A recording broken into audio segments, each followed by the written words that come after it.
Welcome everybody to 52 Living Ideas. This is the Comprehensivist Wednesdays that we do in our collaboration with the Greater Philadelphia Thinking Society.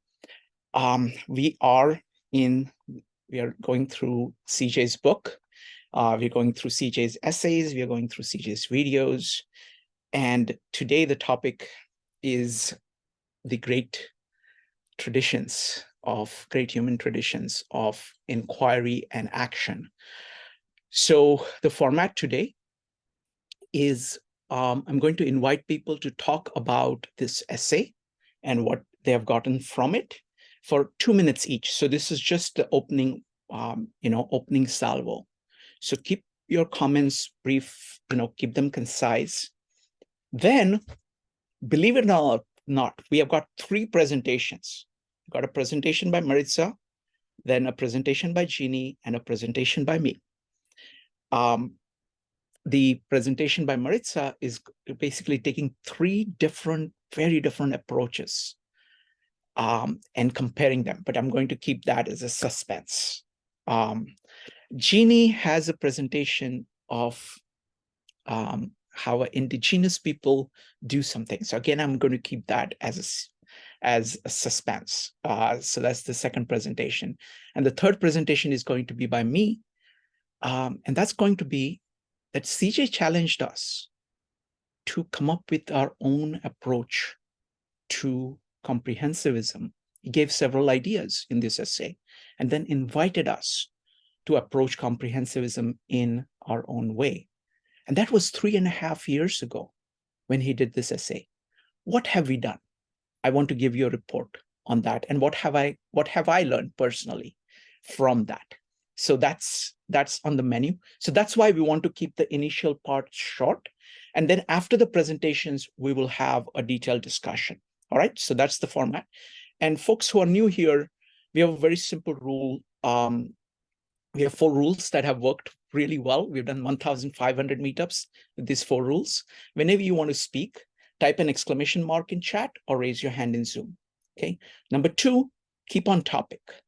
That's very important because the real magic of these meetups is for many minds to come together on one topic. If people go off on tangents, then there isn't that concentration of effort. So that's the second rule. The third rule is be concise. Our standard here is that every 2 minutes, 80% of the people should feel that they're glad that they lived these 2 minutes, past 2 minutes. Okay, 80%, 20%, that's okay. Because it's always going to be different. Some things are going to speak to some people, but make your words count. Try to be concise. And fourth, feel free to disagree with anybody on anything, but do so courteously.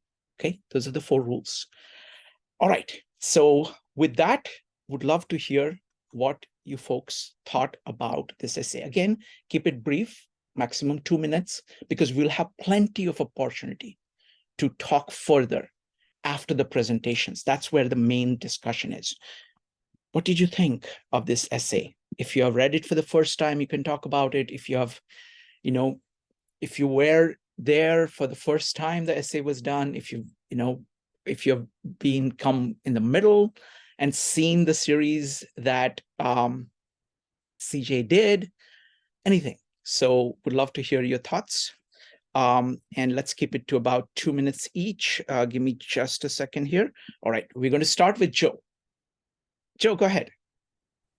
Yeah, I think that this essay actually sets up the rest of the book. It really kind of captures the most important parts of the design way.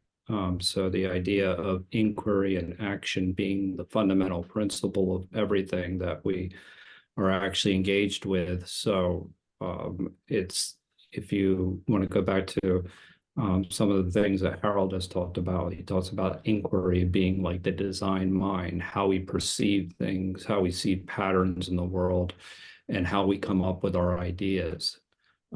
So I think that this is one of the things you can look at as almost being the intellectual mind.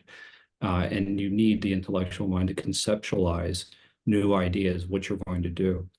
And then there's the action part of it, which is the Harold would call the idea of the wise hand, right? And this is very similar to what CJ is talking about. So the wise hand is essentially taking the idea of understanding the arts, understanding the sciences, understanding comprehensive it into the world, and actually creating something that is meant for use, or that's useful to other people. And one of the most important things about the wise hand, obviously, is that it's a service.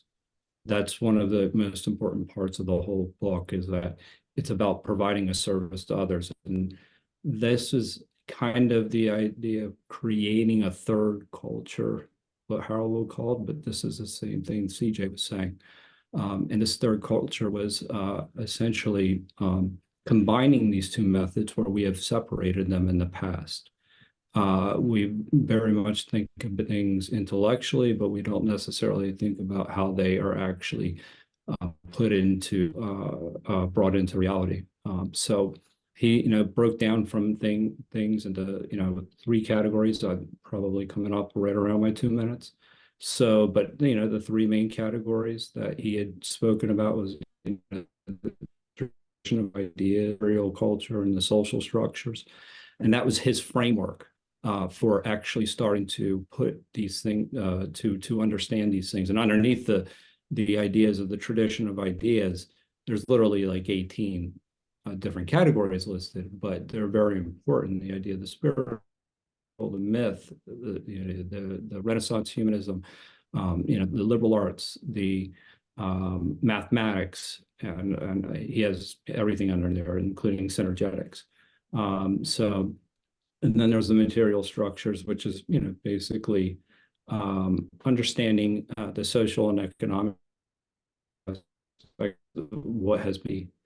And then there's the third, which, and I'll end on that, the social structures themselves. How are people educated? What do they actually believe?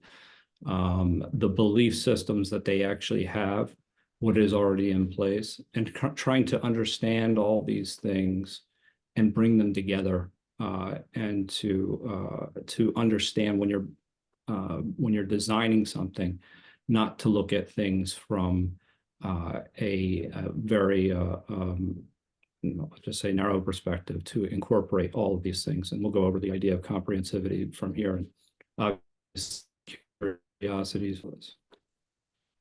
Thanks, Joe. Next up is going to be DLJ, Jeannie, and Vanessa. Would love to hear from as many people about this essay and about this concept.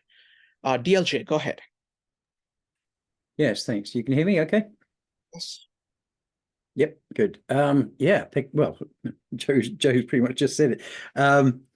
Yeah, the write-up said you could do 5-minute presentations, so I prepped one, but in 2 minutes I can't. So I'm just going to highlight the bit in the. No. 5 minutes you can still do. I will put you up as part of these are not presentations right now. I am glad to have a 5-minute presentation, folks. Okay, We've got 4 presentations, not 3. Yay! In that case, well, I'll do the preamble to save me time for the presentation. Yeah, so the bit I want to pick out is Joe's actually said it already, but it's the 3 categories. We have identified, it's the second paragraph down after the first quote.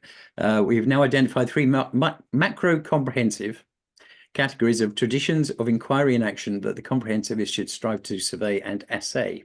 Here's the 3: traditions of ideas, material culture, and social structures. Is this list complete? No, because of experience. And this really resonated because it maps wonderfully onto my life's work. So I have a visual. The visual is part of a 2-hour presentation, which I have managed to do in 1 hour, but it was fast. So trying to do it in 5 minutes will be a nightmare, but I'll show you essentially the second to last slide of the whole presentation. So there you go. I'll set it up for the 5 minutes I'll do later. Thanks. Wonderful. Excited about your presentation. Thank you. And folks, you're always welcome to just come up and say, look, I have a 5-minute presentation. You can just put it in the chat, and I'm going to go ahead and schedule that right there for that, that meetup itself. So you can come at any point of time and say, look, I have a 5-minute presentation on the topic discussed. Okay, so we're focusing on the essay, and anything that you want to say, go ahead and type an exclamation mark if you would like to comment on this time, we're just taking 2 minutes to comment on this essay. And if you have a presentation, you can either put it in the chat or you can send it, you can message me privately, but always appreciate 5-minute presentations. Thank you. Thank you, DLJ, and glad you're doing this. Next up, and you don't have to have slides. You can just talk for 5 minutes. That's fine. You're always welcome to do that. All right, next up is going to be Jeannie, Vanessa, and Paul. Jeannie. At the first, when CJ was explaining this traditions, I was very narrow-minded, but he really put a wedge into the idea of traditions, so that so many of the things that we do, and we come from different traditions, we're affected by various things in our society. So there's many traditions, and they're channeling through us and making us do certain things. So this was a sort of a wide open idea of tradition. And then he was a big follower of Wade Davis. And I just have to say, Wade Davis, he always gives the same speech, but one of the great things he said was that other people are not a failed attempt at being us. And it's such a way to look at other people, their traditions. They're not trying to be like us. They have their own way of doing it, and to appreciate and have empathy with their the other traditions is just astounding, really. Thank you. Thank you, Jeannie. Great. Next up is going to be Vanessa, Paul, Maritza, and Hannah. Vanessa. Yeah, I noticed toward the end of the essay, when he used one example, how we might tackle the institution of music and kind of separating as one over the other. And he also, in my mind, I believe left one out. You can make music without using an instrument, just using your voice and maybe the tempo, and even possibly even reading poetry, if taken that correctly, could be seen as music. But I thought of the 4 C's. Okay, is it a challenge, a conundrum, a celebration? Oh, I forgot my other C there, but so how you approach that, and you almost really can't break it down into each part. It may depend on the individual, because there's also, are you the composer, the listener, or the performer, or someone that's maybe just annoyed by it? So like just saying something as seemingly easy as music, how even complex you can get. Okay, how do we tackle this? And some may choose to break up each component separately. But, to the listener, they could probably care less about music theory. They don't, okay, it's in 3/4 time and such. They just want to experience it. And sometimes you may understand something, but not really appreciate it, but you could give a course on it. And then watch this, then 4C will come to mind after I stop this. But like I said, you challenge, conundrum, celebration, and either with a quest or something, but that's enough for now. But just like something as seemingly easy as music, okay, everyone knows what music is or has an idea, a concept, what it is, but okay, try to explain it so everyone can appreciate it the way you do is never going to happen, which is probably a good thing. Thank you, Vanessa. And when you think of them, put all 4 in the chat, okay? That's advantage of using the chat as well. Thank you. Next up is going to be, let's see here, Paul, followed by Maritza. Paul, go ahead. Yeah, hi, thanks. Reading it and thinking about this, he brings up a point, I think kind of in passing, that is like a big point for me. He asks at some point if you need to create this framework of ideas and social experiences and material culture. And I say, from a trying on comprehensivity point of view, it's like an experiment for me, that no, I don't want a static framework. Absolutely not. I want to have a challenge that's based on some mission I have. And I don't want to put sort of, if you think of it as a search, I want the global database of all world traditions. Say it's a ChatGPT database. And I want to type something that doesn't go, I'm going to look in this category and then that category, and then think about it that way. I think that's extremely limiting. So that's what comes to me so far. Thank you. Wonderful, wonderful. And if you would like to make a presentation on how you've done this and how you're planning to do that, would love to have a 5-minute presentation of how you can access all the traditions at once. Thank you. Next up is going to be Maritza. So I rewatched the video we did with CJ about a year or so ago, and it was just there's interesting that there are so many things in there that we actually pulled out and we looked at in more detail later.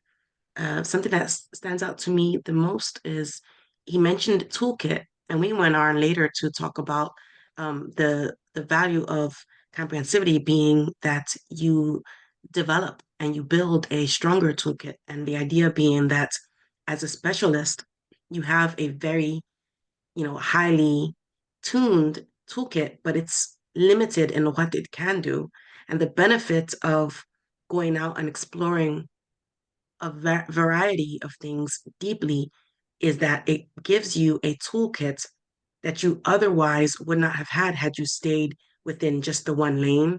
And so he kind of alludes to that here, but it's something that we went on to kind of expand upon and develop together.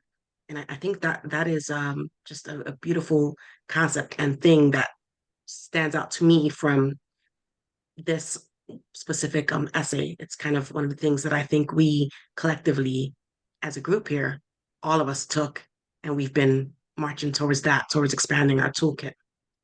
Thank you. Well, thank you, Maritza. Next up is going to be Hannah. If anybody else wants to comment on this essay at this time, please go ahead and type an exclamation mark.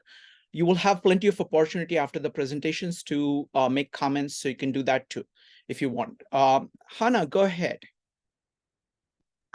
Okay, so I actually, because this is my first time in like a meetup or joining this, I'm not sure. Is it okay if I just say like a reaction to it and it's not like a presentation or any?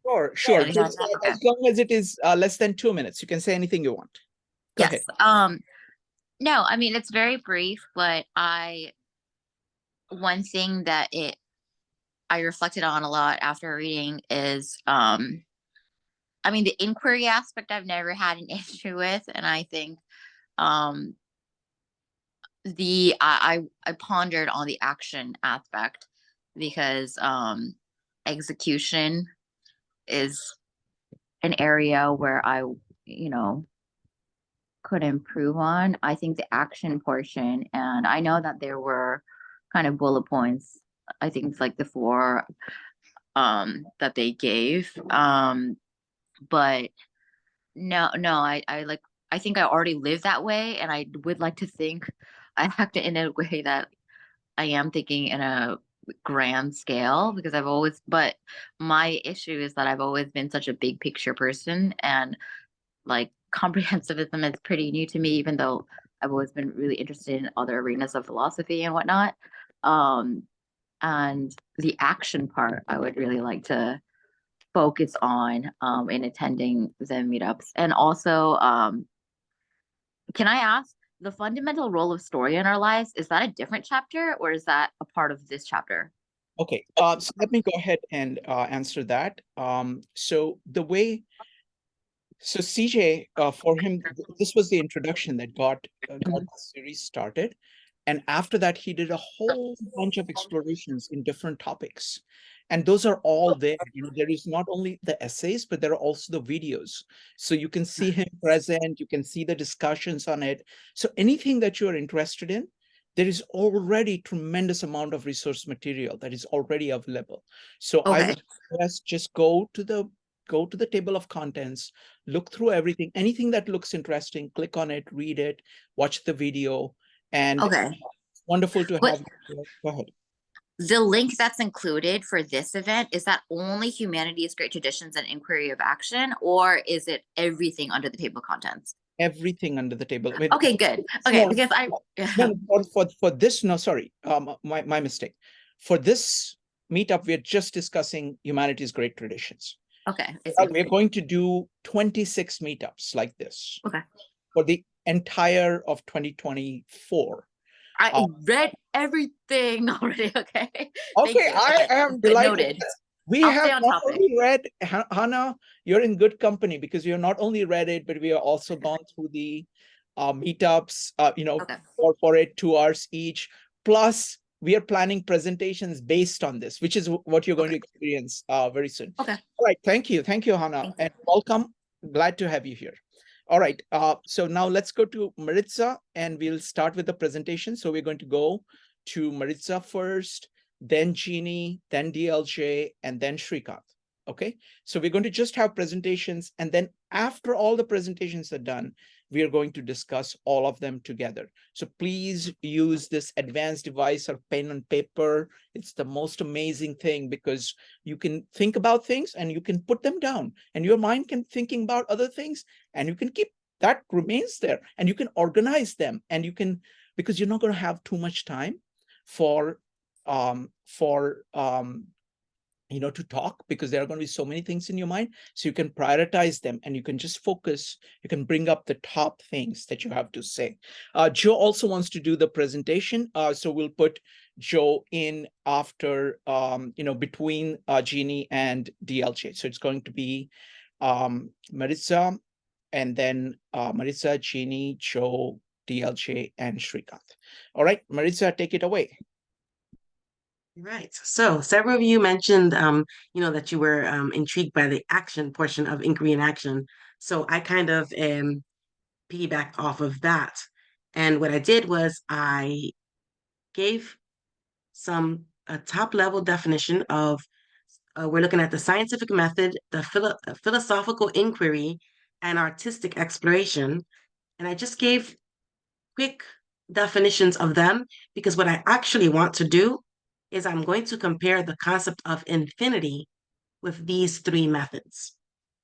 And I'm just trying to do it. I think that all of us at some time or other, we find ourselves saying, oh, I'm better at this than that. Or like, philosophy is not my strong suit, or, oh, I'm not an artist. And I think, I think that the idea is I'm embracing CJ's entity to us to explore more deeply, and I find that a great way to do that is to I'm going to look at something from these three concepts, and that I'm going to take out the part that I'm not super great at actually any of these. So these are the three definitions I have. This is probably not an exhaustive definition of either of these. So forgive me if any of you are expert in these and you find my definition lacking. So for scientific method, what I'm looking at here is that scientific method's objective is to produce verifiable and repeatable results. With philosophical inquiry, we're looking to explore abstract concepts and principles without seeking a definitive conclusion. And then artistic exploration, we're looking to, touch your emotions, provoke you to think, to reflect. And we're also perhaps looking to challenge societal norms. So that's the way I'm defining these three inquiries. And then I'm defining infinity, right? But I'm defining it with these three avenues of, the scientific, philosophical, and artistic. So if I'm looking at infinity as a science, Maritza, because again, not exhaustive definitions, I'm saying that infinity is it's a quantity larger than any assignable or countable number. It's more of a concept than a physical thing. In physics, we might use it to describe concepts that have no end, like the universe's expanse or theoretical possibilities in quantum mechanics. For philosophy, we're looking at the nature of universe, causal chains, concept of time and space. We're challenging human limits, the limits of human understanding or existence. And we're actually even going to debate whether or not infinity does exist, or if it's a construct of our minds. Artistically, we're going to use infinity to visually give us the illusion of an endlessness or a boundlessness, or something abstract. And we're going to try to bring to mind the idea of something that is, you know, endless or beyond comprehension or even beyond measurement. So if I'm looking at, so what I did now is for scientific, philosophical, and artistic, I did an approach and an application for them because I'm looking at inquiry and action within all three realms. My thinking being that inquiry and action is an iterative process.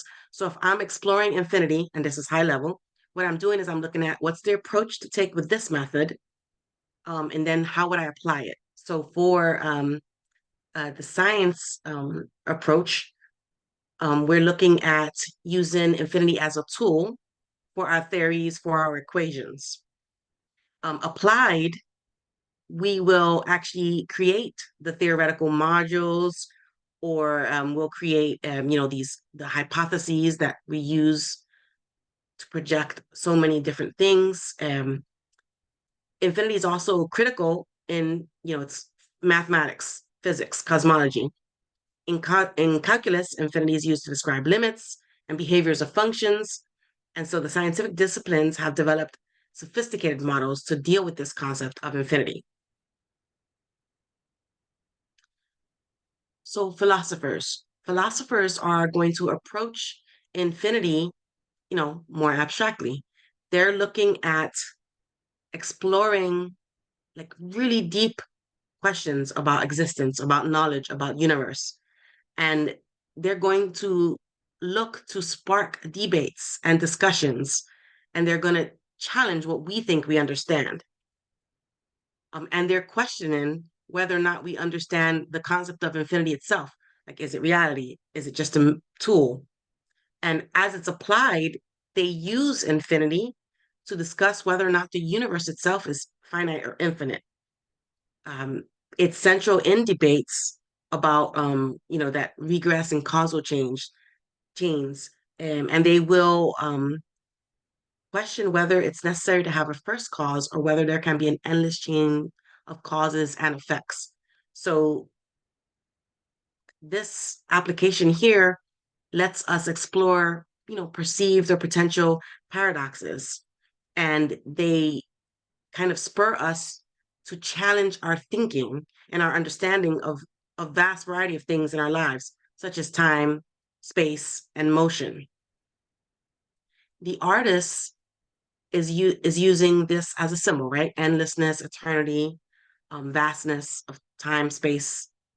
And so it's reflecting on a human desire to explore and to represent concepts that are beyond the ordinary experience. I like the idea that here the approach is they're trying to tap into the endless possibilities of imagination and creativity. And as application, what they're doing is they're creating visuals that seem to extend. So, there's techniques that create endless depth. There's also, I'm probably out of time. There's also, there's all kinds of visual. But it's please take your time. Please take your time because the 5 minutes are for the impromptu presentations. Okay. Set presentations. I'm making sure that each of the set presentation goes to the heart of what we are doing. So please take your time. I think I only have one slide left, but so here looking at the artists, there are so many, and I didn't put them all here. I just put a few. In music, the idea of infinity can be conveyed through compositions that use repetition or cyclical structures, and these things give the impression of a never-ending sound, and that's another way to explore infinity. So that's an applied way that it's done here from the artist that's vastly different from the way the philosopher or the scientist would look at it. And if we are looking at all three of these, we are kind of changing hats, right? So I took and put just a couple choice words here. I know it's not the most beautiful slide here, but I was just trying to get them all on the same page. And I just a couple phrase words to show the benefits of looking at all three methodologies. Like what I'm saying to you here with this little presentation is that our understanding of infinity is improved by looking at it not just through the lens of a scientist, and not just through the lens of a philosopher, and not just through the lens of an artist. If we look at it through all three, we get just a bigger, more evolved, nuanced palette, as it were, for this concept. And this shows you, if I'm comparing and contrasting, it shows how they are. So you have, if you were only looking at it as a scientist, the methodology you're using is only going to be empirical and quantitative. Where's the qualitative? That's a missing aspect. If you do any research, you know that a lot of, research studies are more robust when you use the mixed approach of research with quantitative and qualitative, which you would get here looking at it from the lens of an artist or a philosopher, even. For the conceptualization, there's three different, you're looking at it as a mathematical tool, as a fundamental question, or as a source of inspiration and symbolism. For the purpose and application, I think that is the most striking way to see how we're, again, more robust and more well-rounded for looking at the three methods of inquiry as opposed to just the one. With science, you're looking to solve a problem and create a model. But perhaps the ability to do that would be improved if first you're exploring metaphysical questions leading up to solving the problems. And why can you not explore with music or with paintbrush? It doesn't have to only be a talking and debating and dialogue type of exploration. So yes, this is my last slide. I just wanted to put that out there. And I think that this can be done with so many topics. I really think we can pick, and it doesn't have to be just science, philosophy, and art. We can look at it from several different methods. Thank you. Thank you, Maritza. Great presentation. Folks, keep track of all the questions that you have. We'll have plenty of chance to go through questions for any of the presentations. All right. So now we have next up is Jeannie. Then it'll be Joe, DLJ, and Shrikant. Jeannie, please go ahead.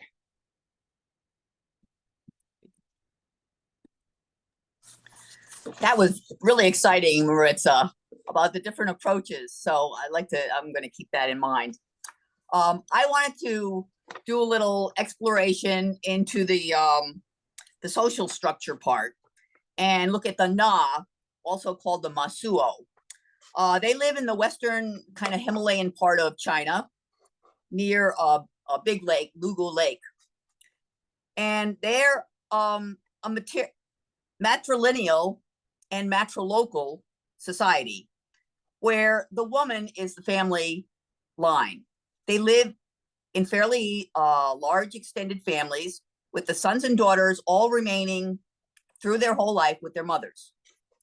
Their houses are built with a large open space, and on the bottom they have their hearth and they keep the livestock there at night.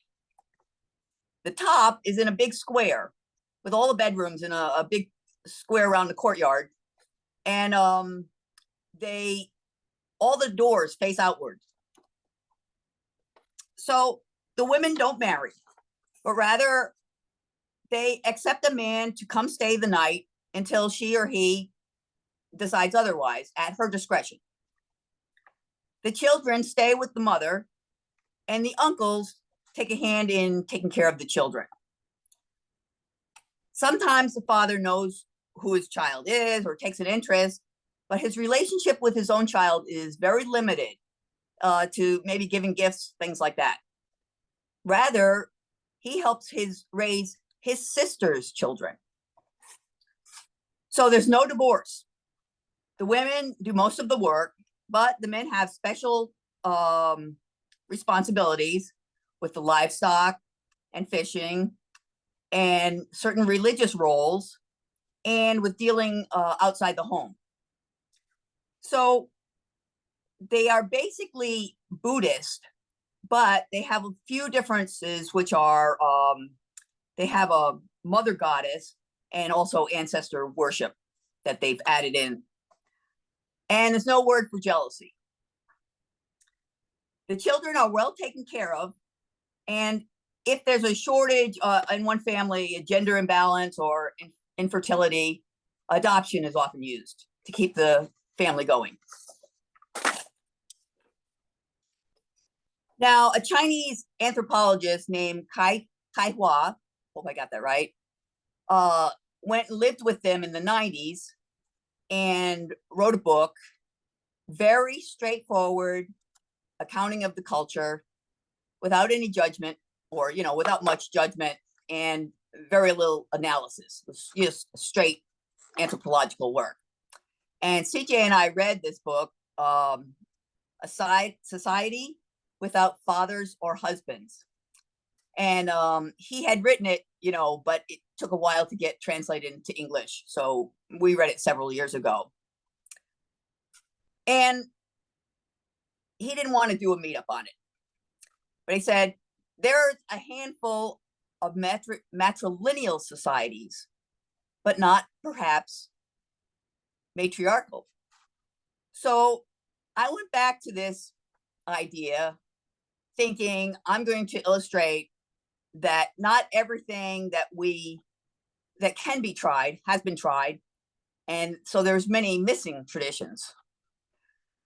In the meantime, though, a number of cultural anthropologists rather, have, one of them was Peggy Reese Sanday, she was at Penn here, decided that we're looking for the wrong thing, and that these cultures actually are matriarchal, because a matriarchal society might not be the mirror image of a patriarchal society. So their structure would be different. Also, in the meantime, partly because of Kai Hua's book, these people have become a tourist attraction. And it's good because they get to wear their native costumes and so forth. They look very beautiful, and they can sell their crafts, make some money. But their family system is all breaking down. And this is from the observer effect. So that's... Well, thank you, Jeannie. Really, really appreciate that. I mean, it's just showing you the variety that is out there in the world, and we want to take all of that in. Thank you. Next up is going to be Joe. Joe, go ahead. So, where I had started is the idea of this intellectual mind, and then that is the design mind. And that is something that helps conceptualize these ideas. And then there's the action aspect of it, which is, again, there's the idea of the wise hand of bringing these all into being, if you will. The one thing that I would actually start to then focus on are the three areas that I initially had mentioned, these tradition of ideas and this material culture, material culture and social structures. Because I think breaking these down to what they actually are is actually at the core of what we're talking about. One of them, though, is that one thing I would like to highlight is this all relates to one of CJ's last essays, which is something that shows you the vision that he had for when he was writing this. They all relate to the intellectual virtues. And so from that perspective, if you go back to what he says under comprehensive exploration, I mean, he talks about the ideas of myth and stories. And that's the spiritual and mystical aspect of things that is really important, that has been lost. We tend to separate that from the science that is occurring. And so that's where he goes into the idea of being, where he goes into the idea of empiricism within his comprehensive exploration, how we should actually conduct these experiments, how they're related to our experiences, and how we determine to be true. And then there are the social structures that he talks about. within that. And I think that that's kind of where all of the virtues kind of come in, because that's where the comprehensive collaboration aspect of virtue comes in the sense that it's basically an exploration to combine all of these things. And so when CJ is talking about this, with these three particular areas, when he's talking about ideas, material culture, and social structures, he's really talking about aligning to something much greater than what these three topics are, something bigger than ourselves. And what he's trying to do is not to ignore past traditions that have been have evolved the way they have for a variety of reasons. And this goes back to what CJ did so well, was he basically included everybody's ideas when he was actually bringing us together. So I think that what happens is when we think about these three areas, this topic in general, you could take the intellectual mind, and then you can take the action that the individual takes, and then you can relate that to what their virtue, what their values are.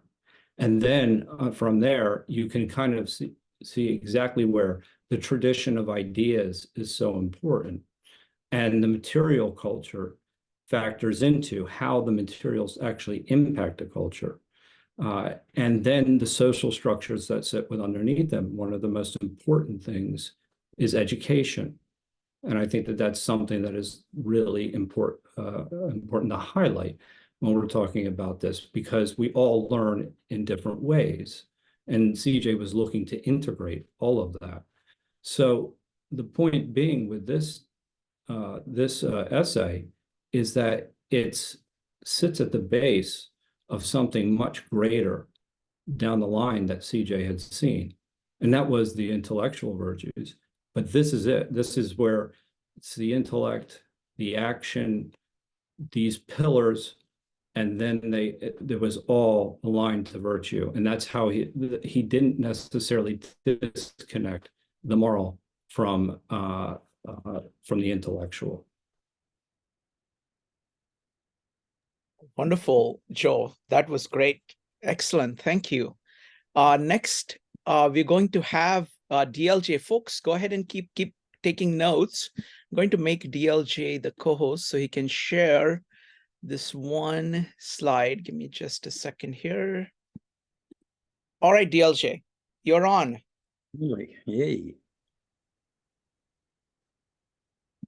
All right. So if you can see, culture definition has popped up. Yeah. Yep. Actually, it's going to be 2 slides. But yeah, so interesting presentation so far, because I can tap into some of that. Yeah, so like I said, this is the you're seeing the denouement, the tail end of a 2-hour presentation. The first hour and a half was explaining how humans are service providers, or as a social species, service providers, which is what Joe mentioned earlier that CJ was talking about. And it also, interestingly for Maritza, I was using 3 lexicons. I wasn't using science, philosophy, and art, but I quite like those. But philosophy and art, I was kind of grouping together under the manifest image from a Wilfrid Sellars kind of thing, the scientific image, and then the other one is design. And I was particularly looking at design from a systems and services point of view. So those were my 3, right? So the first hour and a half was essentially saying how we are ecosystems that provide services. Let's cut that and go to the end, right? In fact, the presentation was about morality, so it's in the context of that. Now, again, just remember what Joe said, but also in the paper, three main categories that CJ was talking about: social structures, culture, and the traditional ideas. So I'm starting with culture and giving the definition from the textbook. This is from the Best Practice World. And I have got to find my cursor. Oh, there it is. Sorry. Where's the thing? There it is. Right. So I can click on it. Right. So this is textbook stuff taken from a governance framework that I teach. So we have the idea of societies, or this is the social structures part, which have their organizational ethics, right? So their code of conduct, and doesn't, it could be a physical thing like a company, or that's actually the logical thing, isn't it? It could be a family, it could be a jazz club, it could be a country, whatever you want to think as the organization. But we also have individuals, and individuals have their own ethics, or ethos, or morals, whichever term you like, which don't always match to the organization to which we belong. And in fact, if we belong to more than one, then obviously there might be conflict. So there are external factors which are not under any given organization's control. Right? So the behavior, our actions, so picking up on the word actions there, obviously are derived from the contrast, the conflict, the combination of those two. So they collectively determine the culture of a society. So culture then is the aggregate of individuals' behavior. So that's how it's defined in the textbooks. Thus, culture acts as both an enabler and a constraint on both the developing and the developed, maturing or mature individual. And this is the visual representation of what CJ had in his paper. So up the top there, that represents the organizational society bit, right? That's the individual. And I'm going to add in a few more bits. That's the culture bit, which is defined as the aggregate behavior. So there you go, culture equals aggregate behavior. And something called high culture would be things like art, right? So that's where the tradition of ideas come in on the right-hand side over there, right? So we got our main components in there. The other one he wanted to add was, of course, experience. So I'm not going to read all this out to you because I've only got 5 minutes, but if you want to see it another time, let me know and I'll do the whole 2-hour thing if you want. But you can see the inputs and outputs between each one. And there's a little addition, that's reasoning going in there. One individual affects one other individual. So this is how those 3 parts that CJ described them are actually interacting in combination as a system. The bits I'm adding in green now represent something, again, that was in the first part of that long presentation, where I'm actually talking about like system alerts. We have our kind of error codes, which is essentially our conscience, right? So when our conscience is pricked, it's like a 404 page not found kind of error message, right? Or toner low, or something that's alerting to us to a security issue, or whatever it might be, right? So some of those could be from culture. So that's where we read a book and we're affected by that. This is or indeed archaeology, right? So don't forget, there could be ancient artifacts could be part of this too. We have our physical alerts where we're actually something like a memory or something is triggering something. And we have our, we see other people being hurt, right? For example, that would trigger a moral alert as well. So that's the interaction within that culture. Those are the parts. If you want to see the flow diagram of how the green bit works, it's sorry, I'll do there you go. That's how it works, right? So that's the algorithm, or at least the flow diagram for being offended, if you want to know, within a wider system. So there you go. That's the visual representation of what CJ was talking about. Was that 5 minutes? I don't know. That was amazing. Thank you. Thank you. All right. DLJ, that was fantastic. Thank you so much. And folks, I want to remind you, anybody who wants to present for 5 minutes is welcome to do that. No prior notice needed. You can just show up and say, look, I have 5 minutes to say something about this particular essay that we are discussing. And it can be tangentially related, etc. And if you are using slides, you're welcome to put it in the chat so that people can use it if you wish to do that.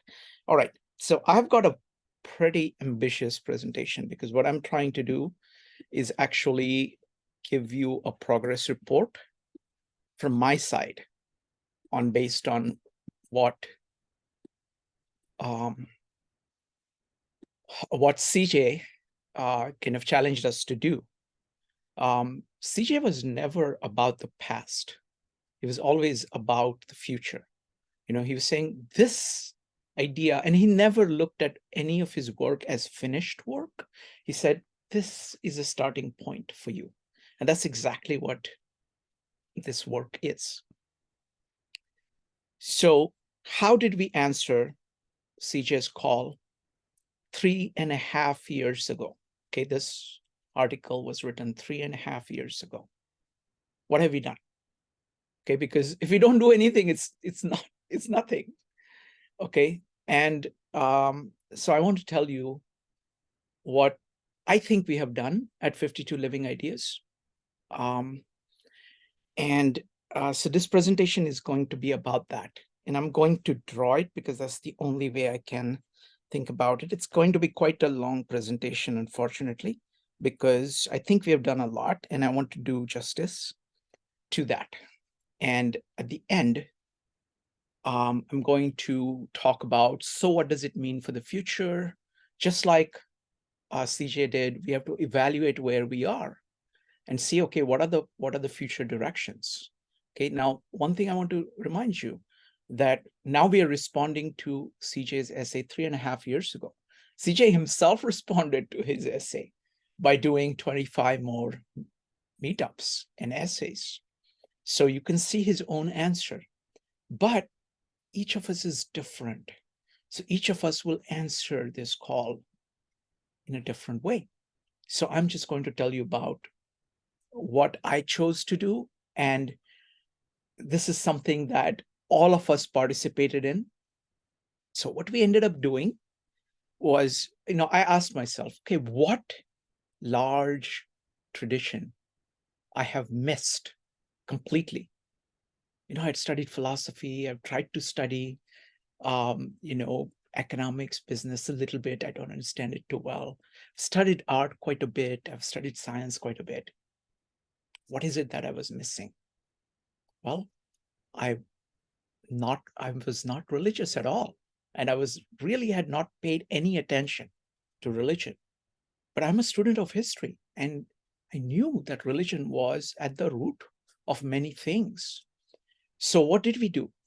And I said, okay, let's look at the largest cultures, China, India, and the West, and say, okay, what are the core religions? I want to take one from each, and I want a work which is fairly short, that can be actually read or listened to within less than 2 hours, 1 to 2 hours.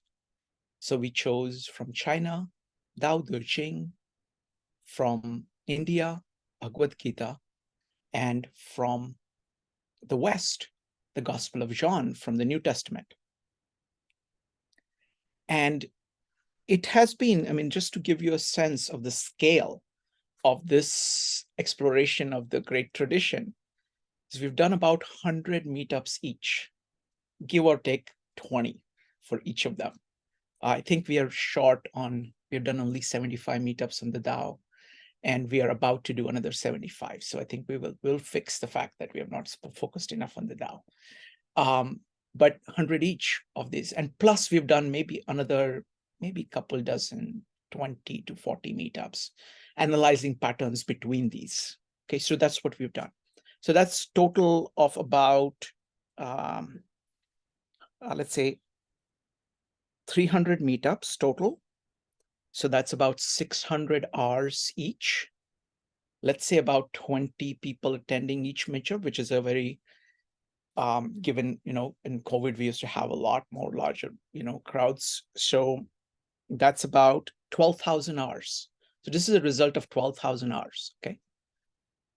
But the question remains, what have we learned about way of doing comprehensivism from all of this, okay? So I'm going to now summarize that. Okay, what have I learned about doing comprehensivism? All right, in order to do that, I'm going to share my screen. Okay, let's see here. Give me a second. Share screen. Start broadcast.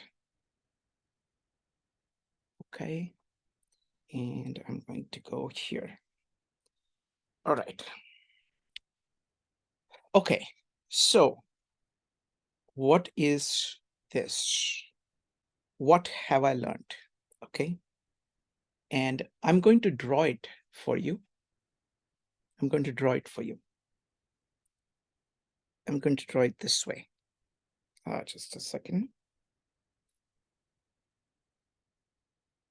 Give me a second. This is not good. Okay, I'm going to draw it smaller.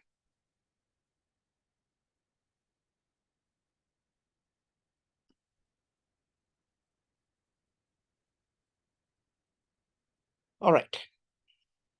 So what I've realized, what I got from all of this is that there are three kinds of things. One is the mind. Second is the world. And third is the heart. And each of these traditions, so what I'm going to do is that I'm going to first talk about how these three things are there in each of these three traditions. And then I'm going to go through CJ's essay. You know, where is the inquiry here? Where is the action here? Where is the material world here? Where is the social structure here? Where are the ideas? Where is the experience? What are the examples of that? So now one thing I want to point out, that all these three systems, now these systems are between 500 BC and 500 AD, all of them, in that period before printing. So this is an ancient way of looking at this. This is an ancient way of doing comprehensivism, okay? And its hallmark is its integration, that all of them believe that unless you have all these three going, full blast, you don't have anything. You either have all of it. And what do you mean by have all of it? So that means that you have this movement here, upward, like that. Then you have this movement down here, like this. And this movement here, back. So it is the mind taking in the world, then deciding something, and then mind driving the heart, making it, putting it in your heart, the decision, and then the heart acting out in the world, transforming the world. Not just once. This is a continuous loop. So it goes like this. It goes up from here, up here, down here, goes like this, goes like this. And once it is done, it looks at the world afresh and it says, what is it? Takes that in, goes through the loop again. So it's an infinite. So let me call it, let's see, how will I do this? So I will call it infinite Trinitarian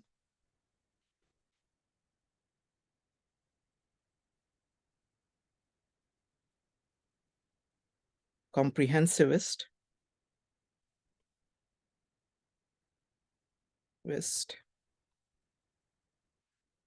loop. Okay, that's what this is. This is a infinite, so it goes on and on and on and on. You keep doing that. It's Trinitarian, it has three parts. It is comprehensivist, not just any three parts, but three parts that together cover everything that you need to cover. And it's a loop.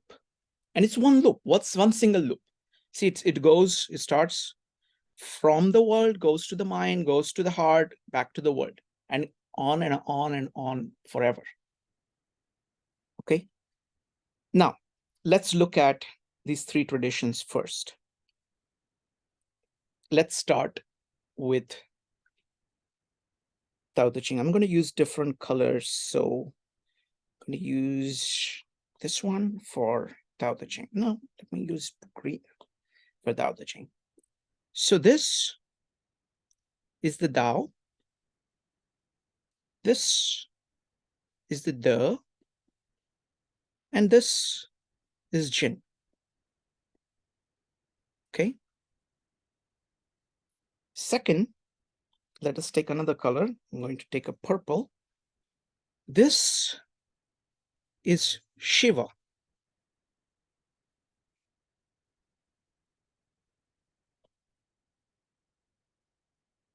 Shiva. This is Brahma.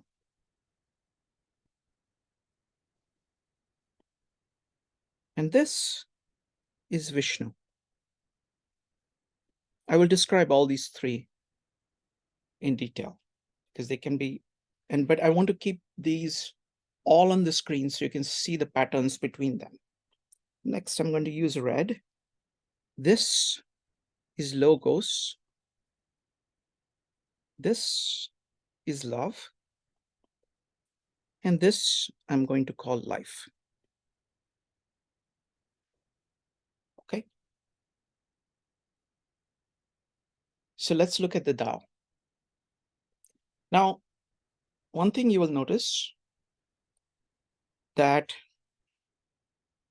let me first describe this. Tao. Okay, so there is Tao, Tao Te Ching. Let me see how to put it. Okay, I want to start with Tao Te Ching because Tao Te Ching is amazing at telling you that there is this loop. Don't forget the loop. Don't forget the loop. That's what the Tao is telling you. Okay, Tao, it says you can't really name it because you see, it is being it is constant, it's the same.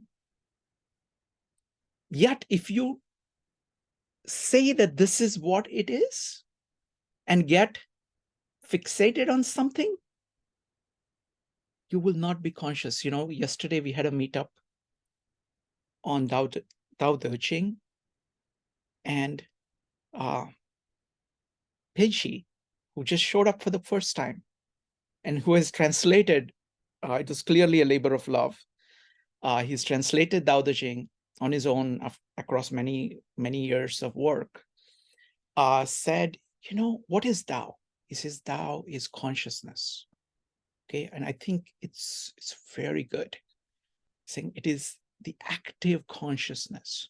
If you fall in love with anything that you have produced in your mind, in ideas, it is one of the 10,000 things. If you fall in love and get attached to anything you have created in the world through this, that is over here, then that's not it. You will lose the Tao. If you fall in love with any of your feelings, that's not it. You will lose the Tao. So Tao means this movement continuously between the heart, mind, heart, and the world. Tao here is consciousness itself, awareness itself. It is the eternal principle that is governing this movement in universe itself, in nature itself. What is the? The is that operating in you. It is the grace. It is how the Tao operates in you, if it does operate in you, because it can be blocked by other things that you care more about than the Tao. And then Jing is the book of nature, book of everything that is out there. That is, it's the creation, 10,000 things. Okay. So what you do is that you keep going, Tao Te Ching, Tao Te Ching, Tao Te Ching, Tao Te Ching, all the time. What do? You focus your attention, consciousness on the Tao, the universal principle. Take that in your heart, make it your own, and then act, wu wei, in the world.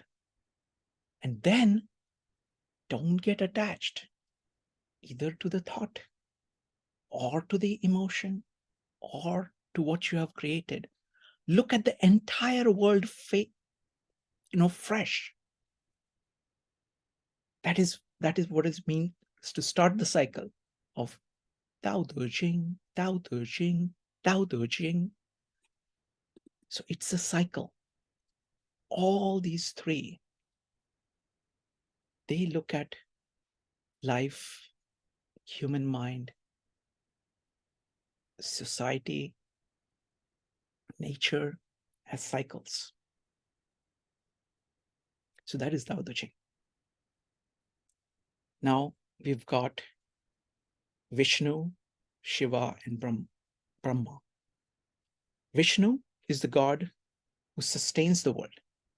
Okay, so Vishnu right here is sustaining the world. I'm going to use the right color for this. Okay. So Vishnu right here is the God who sustains the world. That is the world itself. It's personification of the world itself. Brahma is the creative faculty, it's its creation. It is the God of creation that creates new things. And the most terrible of God, most difficult to understand, just like the Tao. The is easier to understand. Jing is the easiest to understand. But Tao, oh man. Similarly, Shiva. Shiva is this God who meditates most of the time with his entire attention focused on the truth. And then, when needed, wakes up, and his third eye, which is this is the third eye really of Shiva, if you want to use it. I'm putting all of this artistically and trying to capture large patterns here. It burns everything that is not pure and restarts the world again. So he's the God of resurrection, of destroying things which are not in accordance with the Tao and starting the life again. So he is between Vishnu, Shiva, Vishnu and Brahma. He makes creation possible, new creation possible. So that is Vishnu, Shiva, and Brahma. In the last three are from Gospel of John, the Bible. Now, when Moses asks God, "Who are you?" He says, "I am the is." Okay, is being itself, is existence itself, not existent, existence itself, not real, but reality itself. Now, being, Julian Jaynes points out, the original, it is derived from the Sanskrit word bhu, which is to grow. So the best way of putting it in this context is I think of it as life itself. In life in a larger sense, it's life of the universe itself, the life in you, life in living things. You can call it being if you want. So that is the world.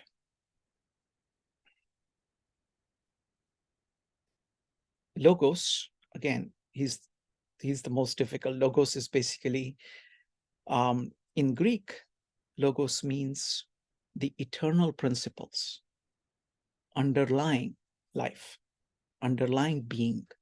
It is explication of the eternal principles. And then you have the third person, and that is the Holy Spirit, which is love. So you have got life, logos, and love. Now, one thing I want to point out here is that there is a linchpin in this loop. All three are not equal. Notice here, let me just make sure that this is done, that there is a sharp point here, sharp point in this loop. Okay, so the loop goes all around, but this is all round. All of this part is nice and round. And there is here at the very top an inflection point. And that's what makes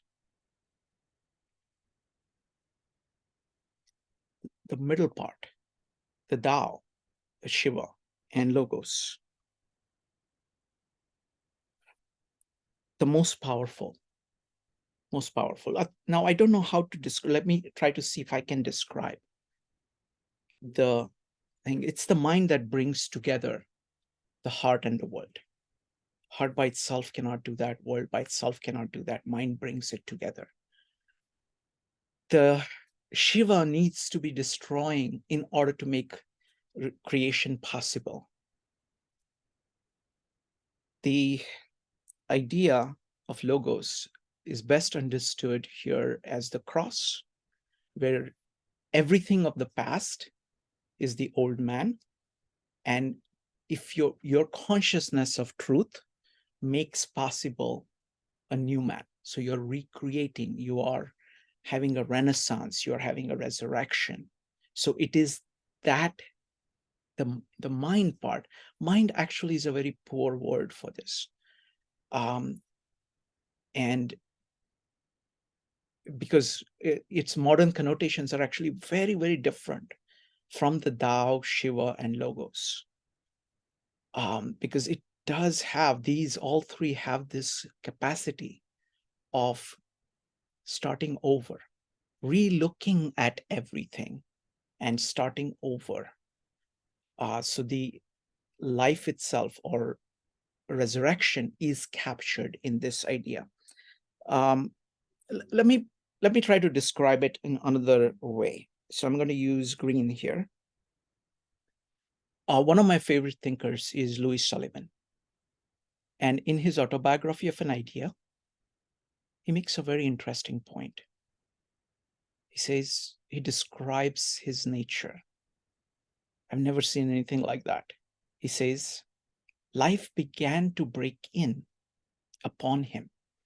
Okay, so let me draw that. So life began to break in upon him. You see this arrow? This is breaking in upon him. And him is this person here. Person of the Logos, Shiva, or the Tao. Life began to break in upon him. A breaking in from outside and breaking out from the inside. Okay, so it is breaking in. Let me use a different color to emphasize that. This is breaking in. This is not working too well. Just a second. Okay. Let me just go ahead and make it a little bit larger so you can see the pattern. So this is breaking in from the outside and breaking out from the inside. This is part of it. And then breaking out from the inside was to shape his destiny. So what he's saying is about this entire loop. He's saying that this part of the loop, breaking in, is like breathing in. So think of this, just like you're seeing it in like 3 steps, like Dao De Jing. Think of it as breathing in and breathing out. You're breathing in the world, simply saying yes to the whole world. That is breathing in. And then you're breathing out of what is your answer to the world. And that is this entire part from here all the way out. And then, if you want to live, you keep breathing. You keep breathing in and breathing out, breathing in and breathing out. That is how these traditions look at these loops. Okay, now I'm going to clean it up a little bit.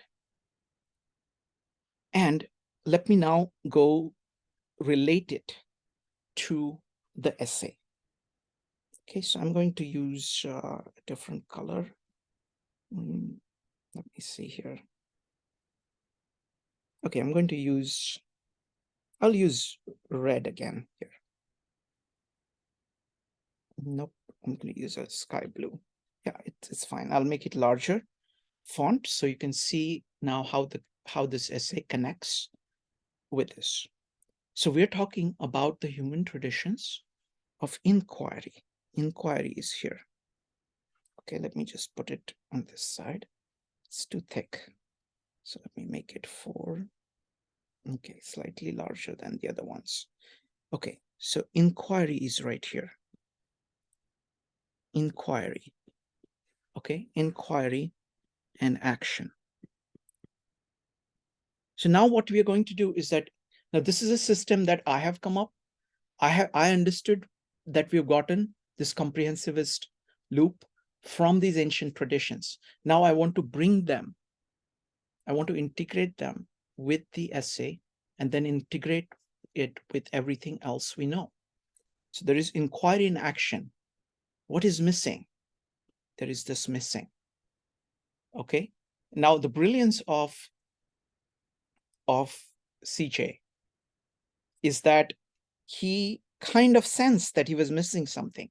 So when he's breaking this further, he's saying, you know, he says it's about ideas. This is about the material context, material artifacts, social systems, right? Both of them are here as part of the world. And then he's saying, oh, something is missing, something is missing. He calls it experience.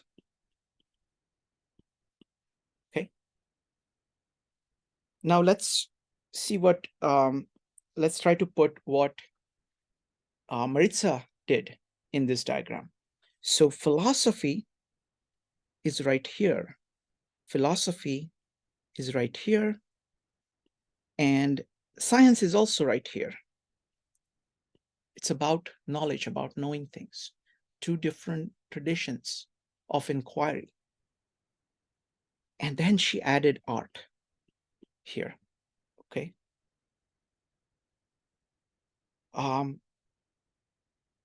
So where are we? So let me take, you know, instead of experience, I would prefer another term, and I'm going to use the term expression. Okay, so I want to look at inquiry, you know, traditions of inquiry, action, and expression. Okay, and I want to give you examples from each of these three, which are integral. See, this is not an unusual thing, actually. This integrated way of going through all three, where all three things are firing full cylinders, is actually happening in each of these three things when somebody is focused on inquiry. So let me give you an example of the inquiry. So here in inquiry, I'm going to use three examples here. So these are examples. So I need to put it in different color. And I'm going to make them smaller so they don't blot out everything else. Okay, so here I'm going to take example of Kepler, and I'm going to take example of Bayes, and I'm going to take example of Sapolsky, okay? And show you how ideas of all these three are using this loop, all three parts of the loop. In terms of action, I'm going to give you example of Jefferson. Let's see. And I have the example of Taleb. I don't have anything more here. In terms of expression, I want to give you examples of Kipling, Beethoven, and Leonardo. Now, I don't think that anybody operating in each of these domains of inquiry, action, of expression, not all people are using the loop, but some people are. And those are the more comprehensivist approaches to this. And I think there is a lot to be learned from each of them. Why Kepler? Okay. So now I want to show you that all of these things, I'm going to use a large purple color to point out these things. You look at Kepler. I remember the Cosmos series, which dramatizes Kepler. Kepler spent a large part of his life thinking that all movements of the planets were based on Platonic solids. Okay, so that was, he had an idea. He did experiments. Okay, he absolutely loved doing this. It was a labor of love throughout. Where is this point? This is the linchpin. If you don't have this little thing in the beginning, it's like the trim tab of man. It's your will, it's your rational faculty, it's your ability to recheck everything. And you can see this in all these three large examples. Kepler, when he did all the calculations, he found them a little off. I think it was, I don't remember the exact numbers, but I think based on the measurement, it was okay to be 1 minute off in the calculations of the orbits, but he was 8 minutes off. Now, a lesser man would have come up with some kind of kludge to say, no, this is this and this is that. But he was willing to give all of that up. And that enabled him to come up with the idea of elliptical orbits, which was completely against how everybody had thought about the planets. Everybody thought the heavens will be perfect, so it have to be perfect circles. Okay, so that willingness, see, this is it. That willingness of giving that up is what makes Kepler Kepler. Bayes is all about, it's a mathematical theorem, and it's all about updating your priors. The action of saying, these are my assumptions, and then I'm going to just always test them against everything. And if I am wrong about something, I will update. My favorite expression of this is by Sapolsky. He says, strong opinions weakly held. Strong opinions, strong. Why are they strong? Because they're weakly held. Because you are letting your opinions be assaulted by all of reality. All of reality. And if they don't stand, you will give them up lightly. You will give them up. So that is example in the inquiry field. Let's look at a thing in, this is a example in politics. Let me just get rid of this. All right, so let's look at Jefferson. He says, life, liberty, and pursuit of happiness. That is what is the nature of each human being. And this entire thing, and in order to protect these rights, see, this is the individual. The heart is a characteristic of an individual. This is the government. This is the social system. And this is the ideal. The ideal is the loop, is the Tao, the loop of the Tao Te Ching, or life, liberty, and pursuit of happiness. I cannot say it with the same tones. That is the ideal of people being able to do that.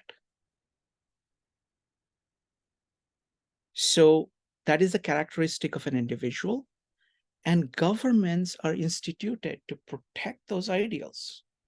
And if the government doesn't, then it deserves to be replaced.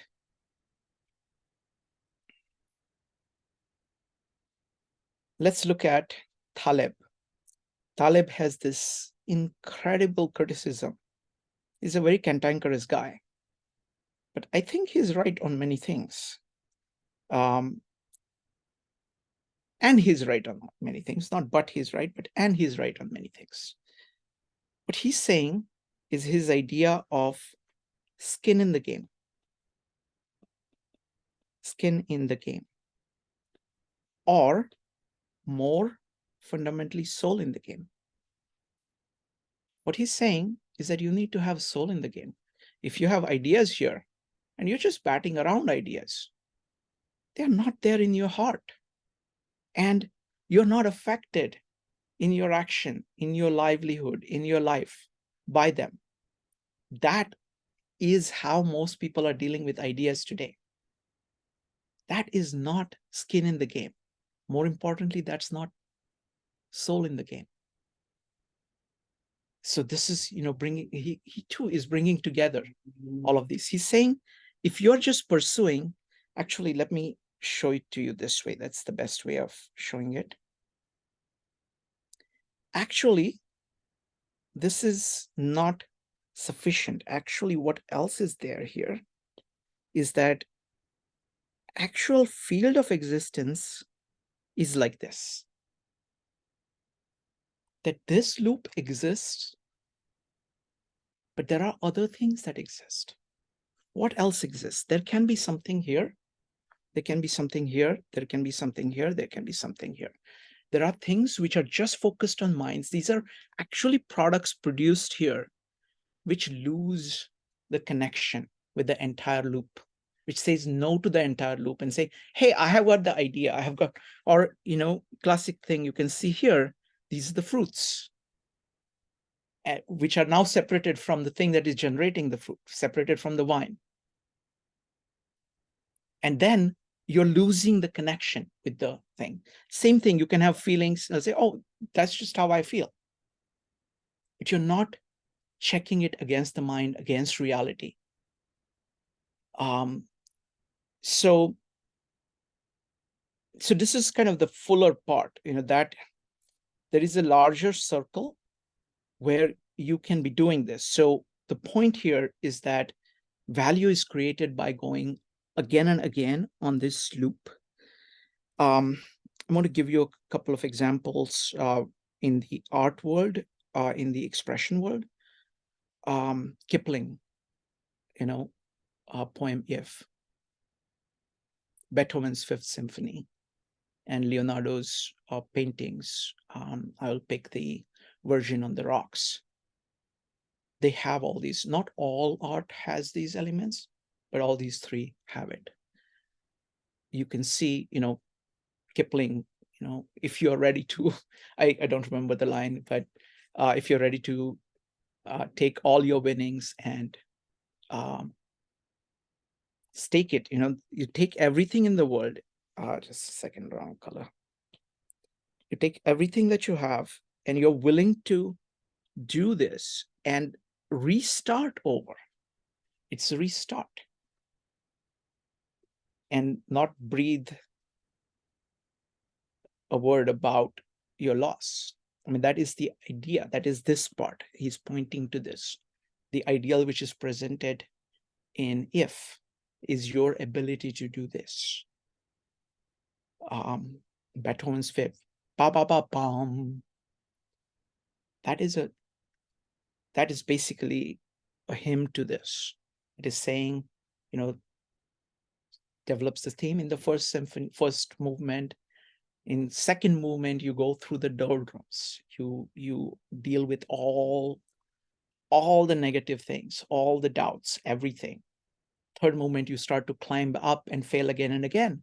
And in the fourth movement, you have a triumphant victory.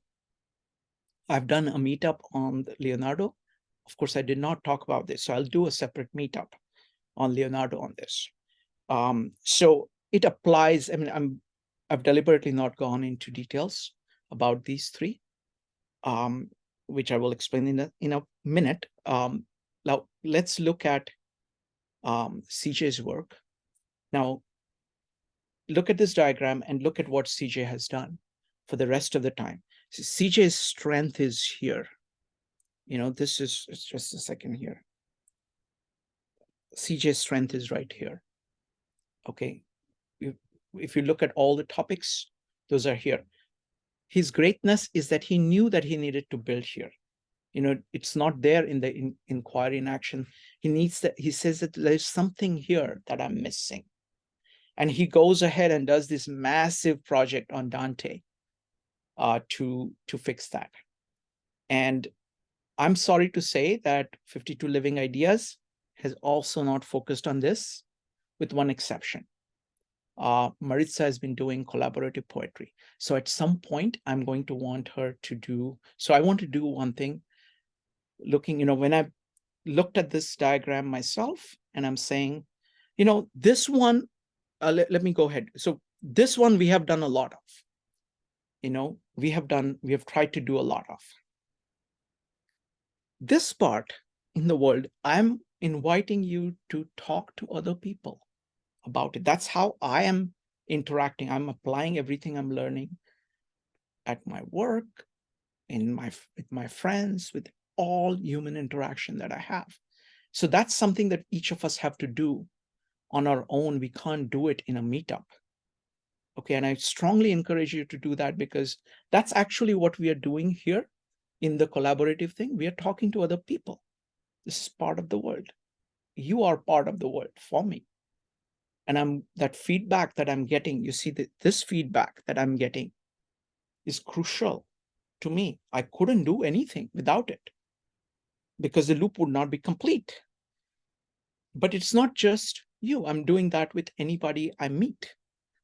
So that is something that we can do on our own, and we can do together here.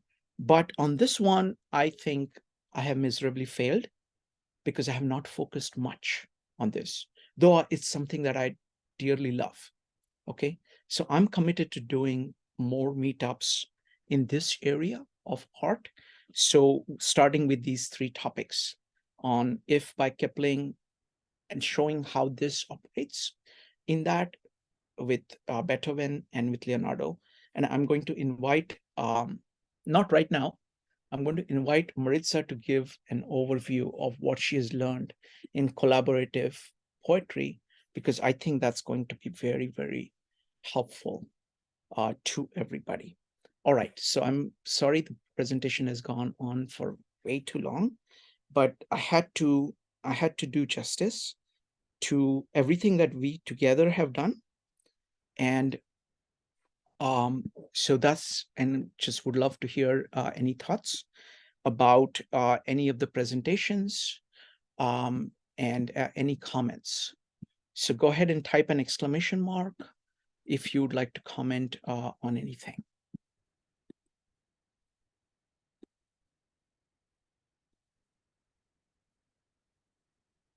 Let's start with Joe. Joe, go ahead. Yeah, I mean, the thing that I would definitely have added in there was that was I think important to this essay and CJ's work is Buckminster Fuller's work. That's what I would have added on. Thank you. All right, Vanessa, what did you think?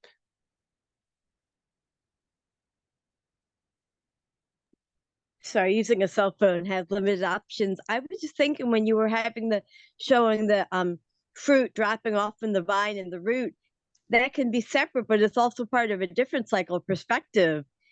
Because with the fruit dropping, it drops a seed that grows a new thing, and the flesh decomposing creates a growing medium, maybe not for that particular plant because it won't be really well nourished, but for some other form, whether it's a rose, a fern, a tomato. So you can be separate from the whole, but you're still maybe part of a different whole. I guess like CJ's perspective and how you look at something. So if you try and break something apart, it's like, well, wait a minute, it still is part of something greater. So I guess you can be 2 things at once. Thank you, Vanessa. Next up is Peter. Peter, go ahead. Thanks, Shrikant. I haven't joined you in but I did want to come back and at least re-engage, and what you had just presented was a way for me to grasp the whole. And I thank you for that. So I kind of get caught up on the work that you've been doing and all of the masters, I guess, that you and CJ and others have brought to the conversation. Myself, I don't live in that mind world very much. I'm an engineer by training. I know that that's where I think first, is through this analytical mindset. And I want to say, what can I do in the world? So there's sort of like, what can I do to fix it, if you will. So I want to thank you, first of all, for really that great overview of the great traditions.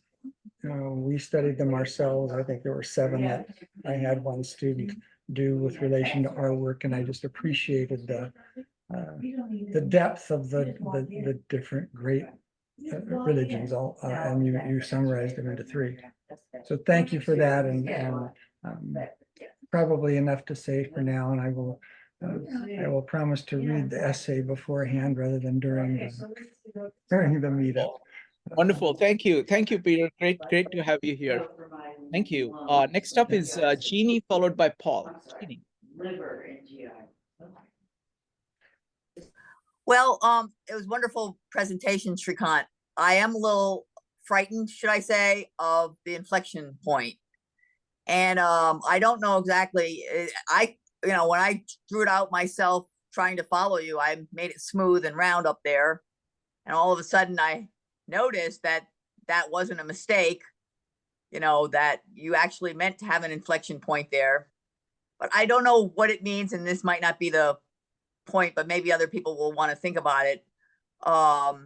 Time is only flowing in one direction. And it seems like when we go someplace, maybe we can't go back. I'm not sure. But anyway, I do find it a little bit frightening to see that inflection point in there. No, it is absolutely frightening. It is the hardest part of basically saying, what I was doing was wrong, and saying that, okay, I'm going to start over again. So it is genuinely hard to, that having that kind of decision point. Thank you, but really appreciate your comment. You're very direct in giving feedback. Appreciate that. Next up is Paul. Yeah, thanks. It's great watching you evolve these ideas and everyone you're working with. I'm thinking about your latest, drawing of this structure and the various traditions, and wondering if you're hoping to, or maybe sometimes you already are, look at specific maybe problems or something and say, hey, there's a commonality here, but when we put it into the lens of, say, the Gospel of John or the Bhagavad Gita, here's what we lose by the specific tradition, or here's what we gain. So you're sort of going in that choice of framework kind of a concept. It's universal, but sometimes you need the specifics to help illuminate something of a given lens of a tradition. I just would like your comments on that kind of thinking about.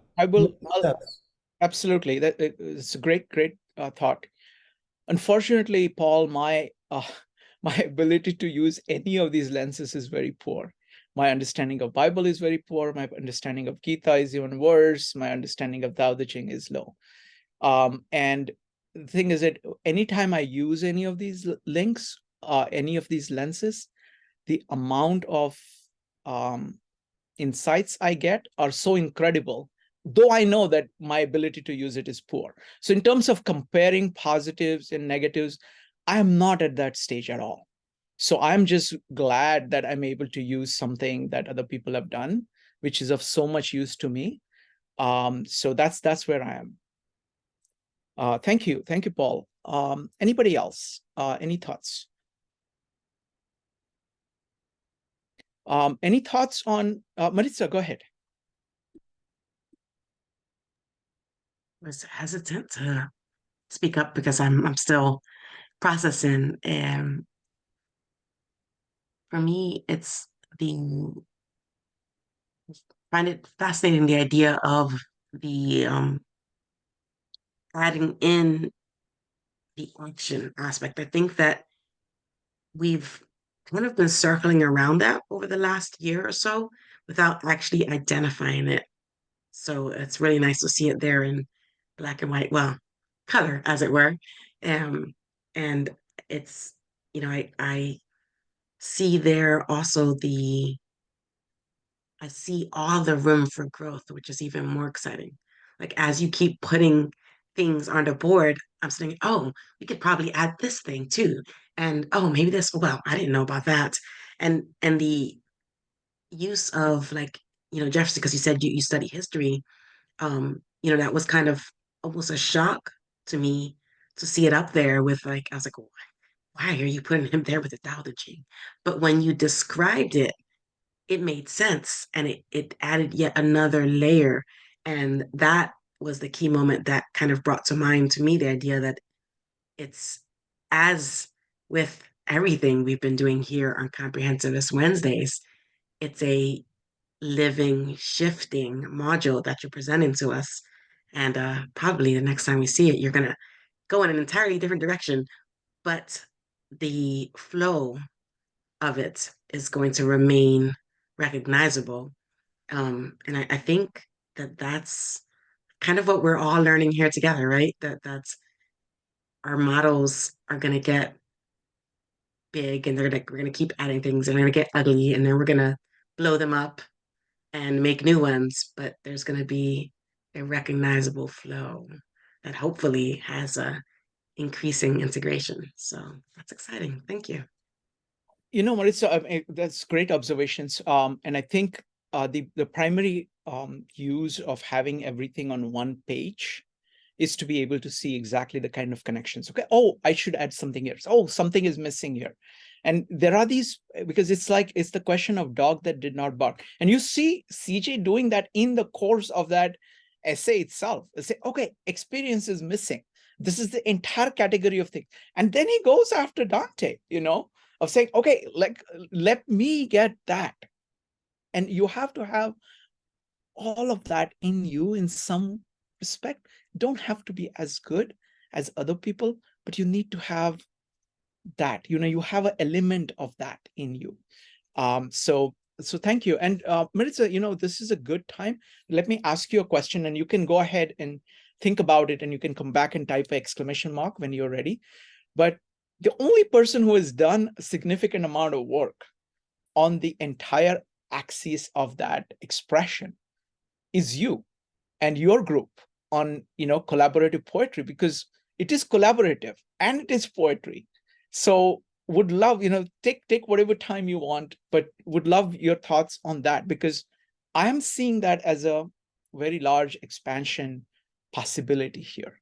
So I'll come back to you whenever you're ready. Just type an exclamation mark. Folks would love to hear your comments. Go ahead and type an exclamation mark. Next up is Jeff.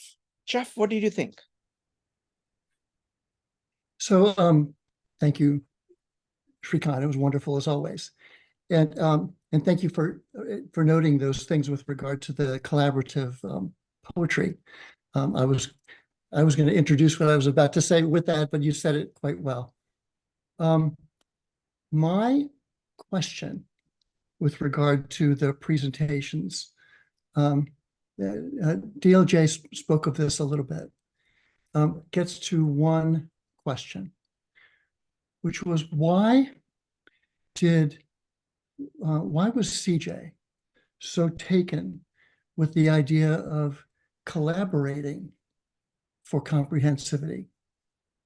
In other words, it would be entirely possible for every individual on their own, without relating to any other person or speaking to any other person or going to any other country or reading books written by others, or, just to be,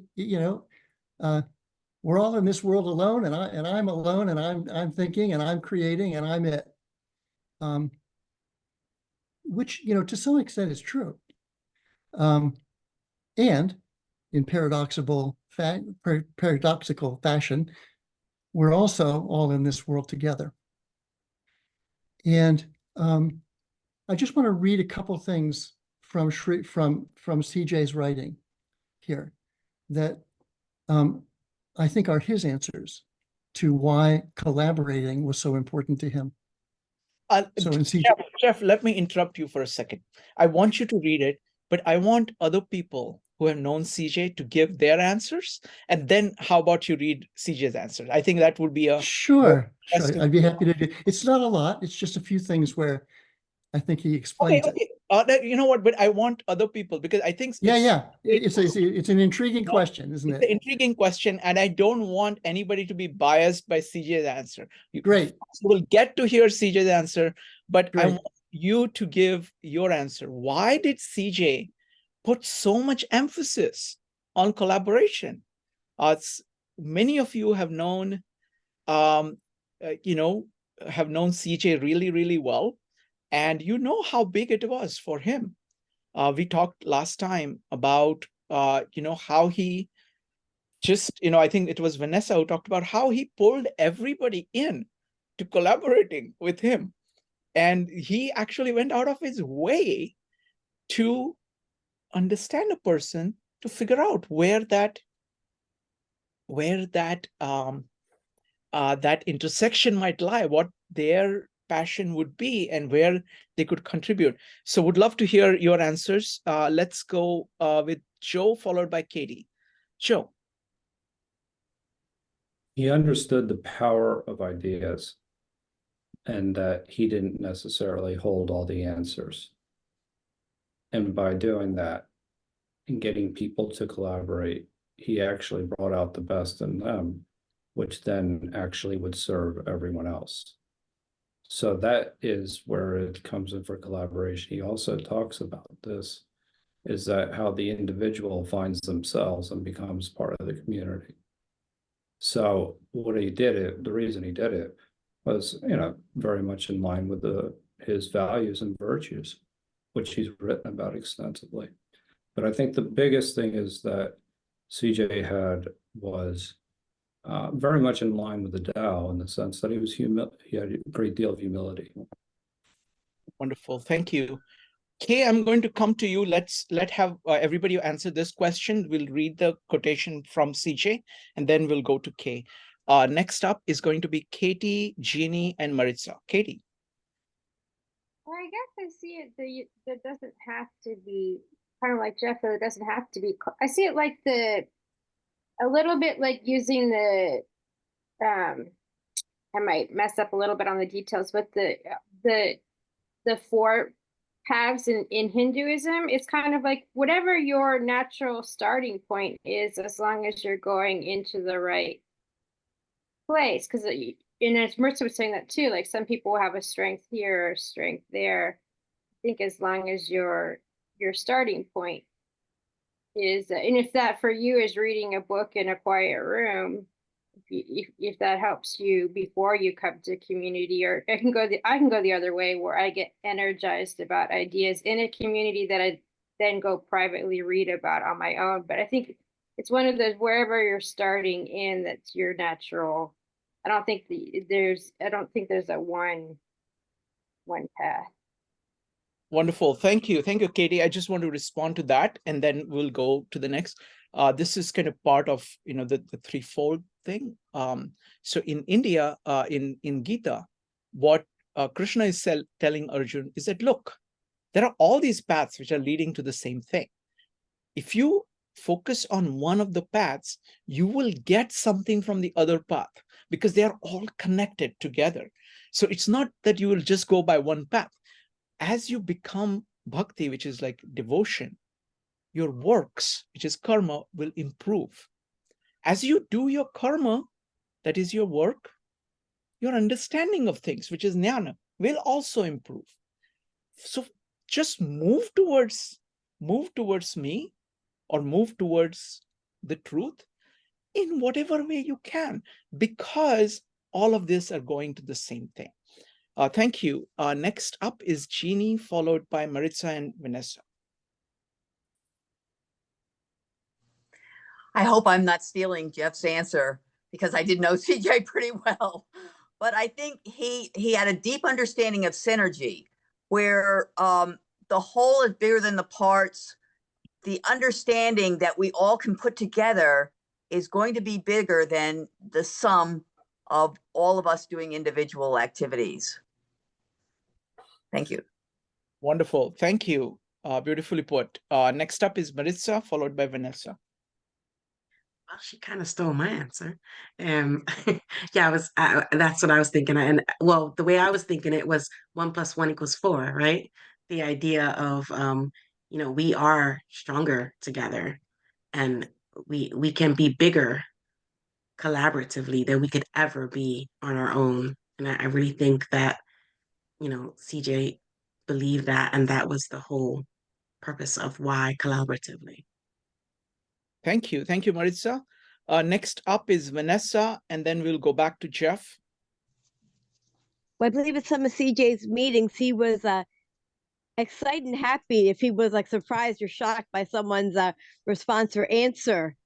And just to get even the different perspectives, one may become more scientific, one may be more abstract or spiritual. And even if he felt like he had a solid understanding of it, to realize how little he knew, but then also another way to look at that is how much is out there to actually learn. And like he said in that essay, to try to do it on your own. And even if you get it on your own, there's going to be so many gaps in there or perspectives you didn't appreciate, or you simply just by who you are couldn't like, I don't know what it's going to be like to slam dunk a basketball. I'm vertically challenged. Likewise, someone else being able to walk through an submarine without having to duck. That's not a problem for me. I could probably run through and not have to worry about hitting my head. So like I said, and when you get that shock, you realize, oh my gosh, that's a whole different way to look at it. And realizing, complementary is better than, imagine a symphony when you just hear the flute playing or the timpani. Just one instrument there, it's going to be pretty lousy, unless you're in that section, maybe. Thank you. Thank you, Vanessa. Jeff, can you now read CJ's answers? Sure. Thinking should I give my answer first and then read his? But I think I'll read his first, and then I'll speak.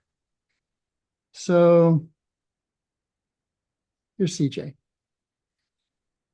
Little finite humans need some way to guide our efforts, finding resources in this great unmappable repository to build our multi-perspectival yet integrated understandings of the world, how it works and how it changes. Our collective job is to imagine alternative futures for us to pick apart and inspect.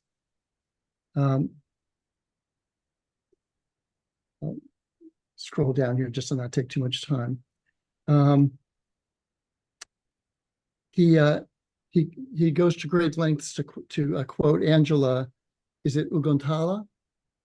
And he said that through exploring the future, the alternatives, thinking in alternatives, through our comprehensivity, we may learn to act better in the world, exploring possible futures so we can act in the present. To find a way to make the present go in a new or different direction, he said to reconsider your vision of the future. Take a chance, be surprised. The guiding questions might be, how should we explore the future? Should we think in alternatives? How can exploring possible futures help us to see how we might create a better future that we would desire? There's a lot more there, but his choice of words is very, when he gets right down to it, is very consistent. And my sense of this is that it's entirely true that each one of us, for example, is constantly engaged in a conversation with ourselves, either explicitly or implicitly, in our reactions or thinking. We're having an internal conversation, and nobody knows what it is but us. And we're having conversations with each other. We're not in this world only alone, and we're not in this world only together. We are both. And that while, you know, this, I always have to laugh at this opinions, you know, strong opinions weakly held, because my experience given the human condition is it's really strong opinions defended to the death. It's not loosely held. It's strong opinions on which to argue.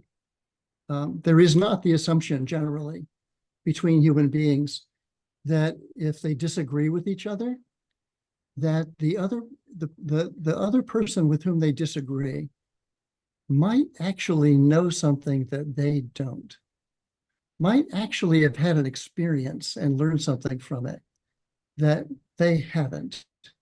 The predominant orientation is when we disagree, we take on the job of trying to convince the other that we're right, and seldom engage really in dialogue. I think that what CJ was constantly pointing to, because I think it was he was confident and humble, but he also wanted to make the most amount of progress in the quickest amount of time, as easily as possible. And he recognized the limitations of only one vantage point. And absolutely that synergy almost always leads to outcomes and ideas that are greater than the sum of the parts. Thank you. So Thank you. there. Thank you. All right, folks, do you have any comments on any of the other presentations? I went on for too long. I want to make sure, you know, any questions for Maritza, any questions for Jeannie or Joe or DLJ? You're welcome to raise any questions. So let's see here. And all of this is a continuing conversation. So firstly, I want to go back. I want to do a couple of things. So firstly, I want to invite everybody to make presentations. So you don't need to let me know in advance. You can just, you know, just come and you can talk for 5 minutes on anything that is connected to that essay. So we'll go for now. Any comments on anything? It's going to be Jeannie, followed by Paul. Jeannie. Well, I wanted to make a comment on my own presentation. Go ahead. Did you like it? But you know, is there a shortage of traditions? I mean, do we need some more? Do we need to make some experiments and, you know, see if some other things work? Just wondering. Let me see. Does anybody want to answer it? I think there is one. I remember some lines from a poem.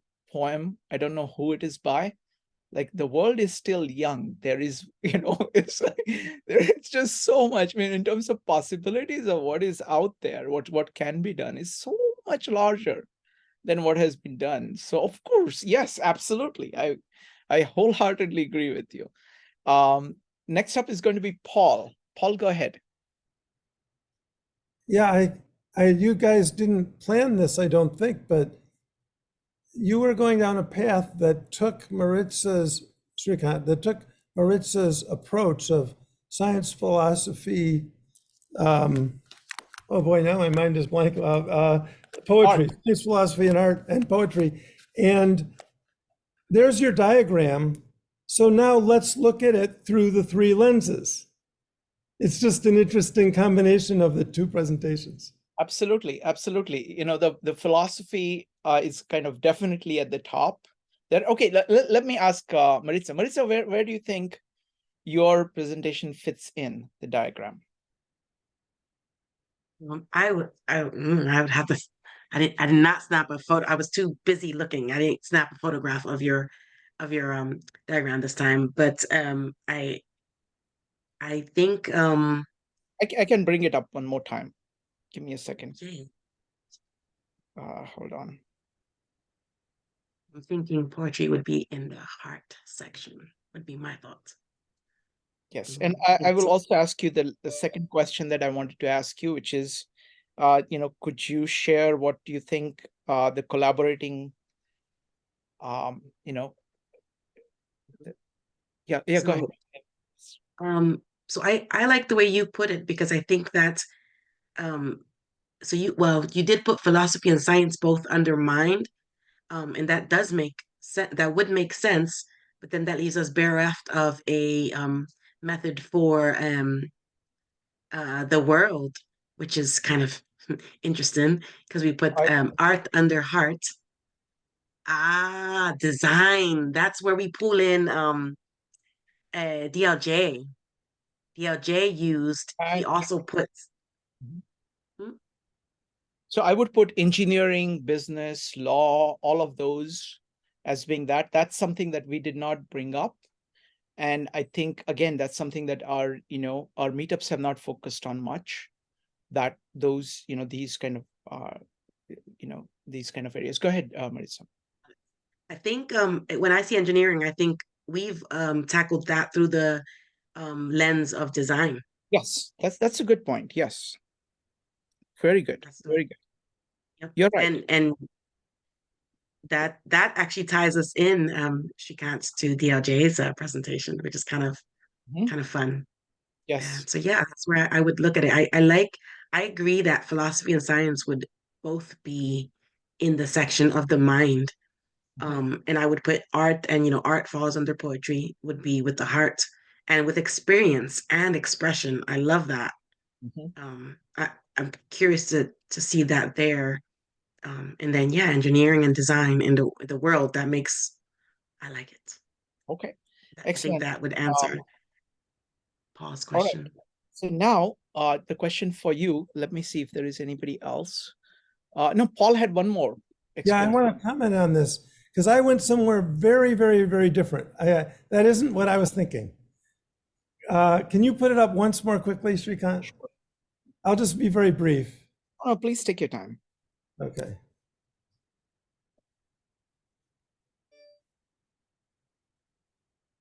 Yep. Okay, the other one, okay, yep, beautiful. Okay, so now the totality of the picture. Now I'm going to look at it for a moment as a poetry prompt. Yes. How does the heart move through the mind? And where does the cycle move with the passage of time? Is infinity wise? Is infinity love? Okay, poetry. Now I'll look at it, the whole thing, through the science lens. How interesting that electromagnetic energy is interchanged with other individuals that are in the world in this particular loop. And it's actually a motion in the heart of mind that neuroscience has explained. That's the whole thing expressed that way. And then, of course, really, you already do it with the philosophical lens. So I don't even need to say that. So that's what I was getting at. Wonderful. Wonderful. Right. Thank you. Thank you, Paul. Joe, go ahead. So just from the design way, where would the true, real, and ideal fit in? I'm thinking that you're looking at it, the true would be the mind, the ideal would be the heart, and the real would be the world. Okay, in these traditions, Tao, Logos tradition, ideal is right here. This is the ideal. It's also the good. So if you want to put it in philosophy terms, this is the good. This is beauty. And this is truth. This is what is. So if you want to, so ideal is the same as good. And true and real are both here. So the design is actually missing. This design way is really, it's not that focused on this part. That's an interesting interpretation. Yeah, because normally it's the ideals, the desired. It's and very different concept. What and happened is that, the true is the facts. So that would be what your understanding is, and the world is the real. yeah, yeah, I agree that would be the common interpretation, but that's why this word mind is not a particularly good word. Like when you look at, for example, when you look at the Tao, that is the ideal. That is what you're aiming at. All the Taoists would agree that is the ideal. That's what I want to be. And that is, if you look at Christianity, you would say Jesus is the ideal. He captures everything, and that's the logos. So it's very different, like modern way of thinking about the mind, the ideal, the heart is very, very poor. Because I was just thinking the mind would actually drive action. Yeah, so all of those things are really different. What you're coming at is from the modern perspective. This perspective is completely different. So what it would say is that the mind, so mind is like logos, right? So like if we talk about no, we just spent all this time like mapping these onto one another, and I was just saying how they would actually map on, how the true, real, and ideal would map on in the context of like the essays that we've studied. I see your point. I'm saying, yeah, the point is that the ideas of ideal, real, and true will be mapped on, it's possible to move the real as Tao or even true as Tao. So all of it can be moved over there. It would say, is logos true? Yes. Is it real? Yes. So it could all move there. So it's possible. But the most important thing is none of this. The most important thing about this diagram is that flow, that you have to go to, in order to say anything, you have to go through the mind, through the heart, through the action. And unless you have all those three going on, whatever you have is nothing. That's the whole message of this diagram. All right, let's see. I have to check the chat. Maritza, go ahead. I would say the fascinating thing about the dialogue you just, or the conversation you just had with Joe, is the idea of looking at the mind as an ineffective word. I love you saying that because it reminds me about something I say I'm always striving at, but I managed to forget today in looking at this spreadsheet, the idea that, the danger of that single story. So if I set myself up with the idea that, this is mind, this is inquiry, this is this, I'm holding a little too tight to the naming convention of the thing. And so thank you both to you and Joe for that interaction, because what it does for me is it helps to remind me to let it go. It's not as important. Like you just said, the flow is the more important thing. And that's what I'm not even gonna take a picture of this now. I'm just gonna remember the flow and go from there if I want to recreate it. Yeah, I'll send you a picture. I agree with you. I think this is a very good point. See, what happens is that the modern world is very different from this ancient world. And up to a point where even when we look at this diagram, we are using modern concepts. The modern concepts are highly dualistic. They are all about, is it mind or body? Is it mind or body? It's like, mind and body are separate from each other. The universal and the particular are separate from each other. Tell me what you're talking about. And everything is divided like that. This entire approach is about putting mind and body together. It is all about, or really it is like mind and the heart. Heart and the body. It's like heart is the spirit and body is the flesh. And people will say, oh, either this or that.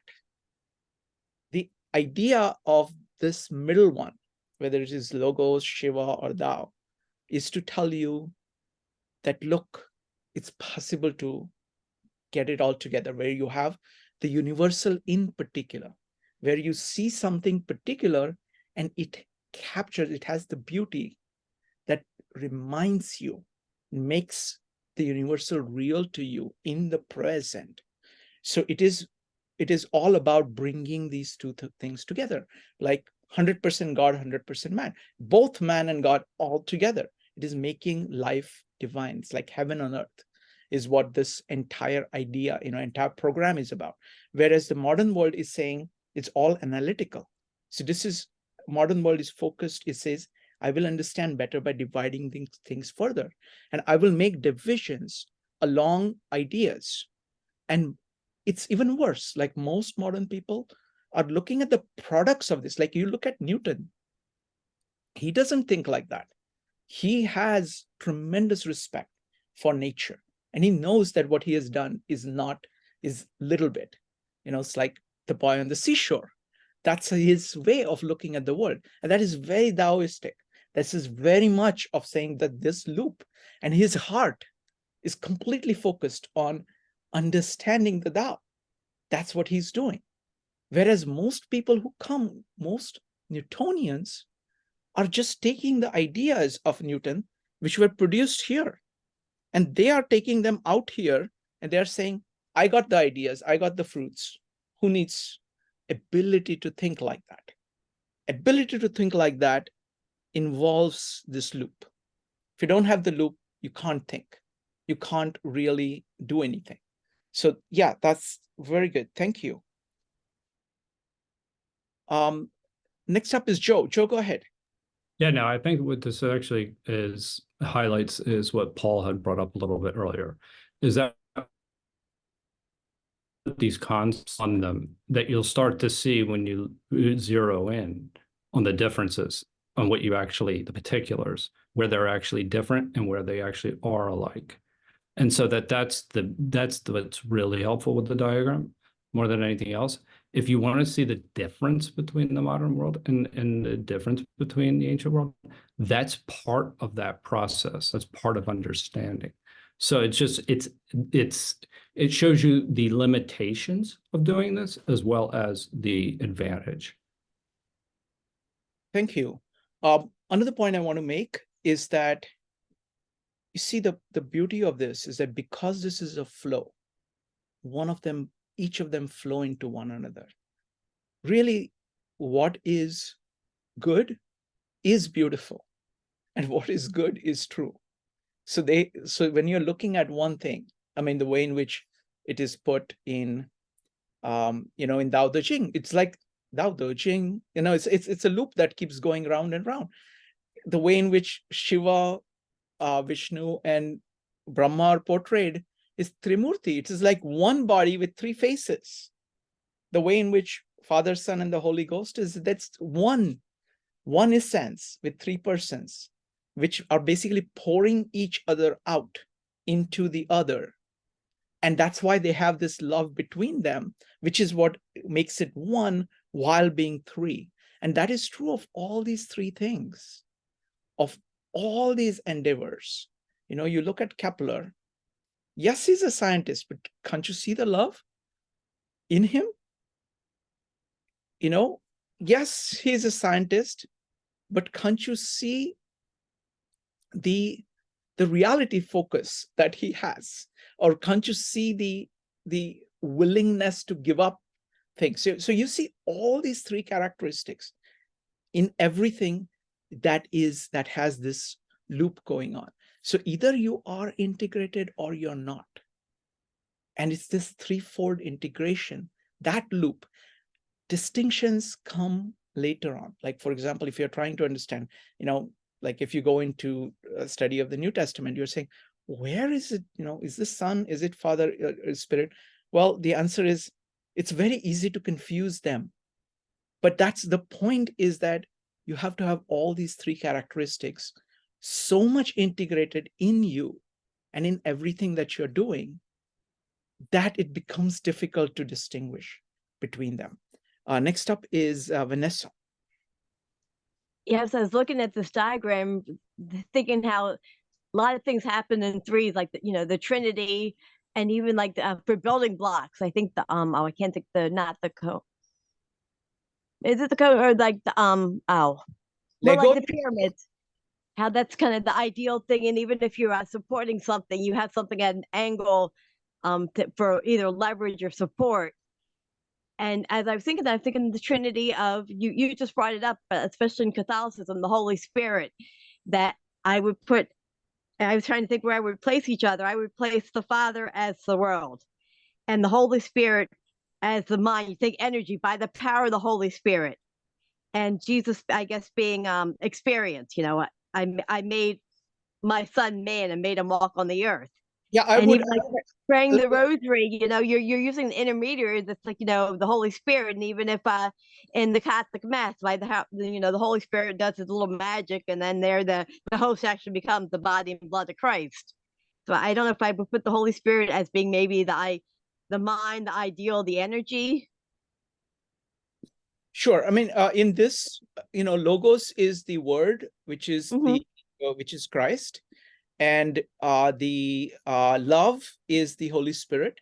Holy Spirit is the motivating thing that permeates you. It is something that basically from your heart you say yes to God or to logos. So that's the division here. And I have done a presentation on the Trinity. I will send it to you. Oh, yeah, I understand, but like the different perspective you take, you think because Jesus actually walked the earth, and walking is an experience on the earth itself. So even like it depends on which angle you're taking it from. Exactly. And the beautiful thing here is like Christ, Jesus is basically has all these three in them. So he has the Father in him, he has the Spirit in him clearly, and he has the Logos in him, and he's the man, and he's a man. So it's like, it's all about concentrating. It's not about division. It is all about concentrating everything that you need to focus on in one being, in one action. That's what you're trying to do using this. All right. I want to come back to Maritza. And Maritza, I would love to have you answer this question. I'm going to stop sharing here. So the question is, give me a second here. Stop share. Okay. The question is, Maritza, I think that we are weak. Whatever we have done so far, we have not done enough in the arts area. And so I think that is a very big avenue for growth. So can you talk a little bit about, there's a lot of people here who are not familiar with what work you've been doing on collaborative poetry and poetry. So can you talk about that experience, and can you relate that to this idea of building our comprehensivity? Absolutely. So what we do now, we are sliding into 2 solid years. I'm sorry, let me interrupt one thing. After Maritza is done talking, if there are any regular participants of that group who want to chime in, you're welcome to do that. Okay, go ahead, Maritza. So we're sliding into 2 solid years of every week getting together and coaxing strangers that, yes, they are poets, and yes, we will write poetry together. So only some of us present today are weak in the arts. Some of us are very strong. So it's been such an amazing journey and learning experience. I say to you with very little hyperbole that it is the highlight of my weeks. We get together and first we share poetry together. So there's this constant learning of new poets. What I've started doing is asking the participants themselves to suggest poets as featured poets.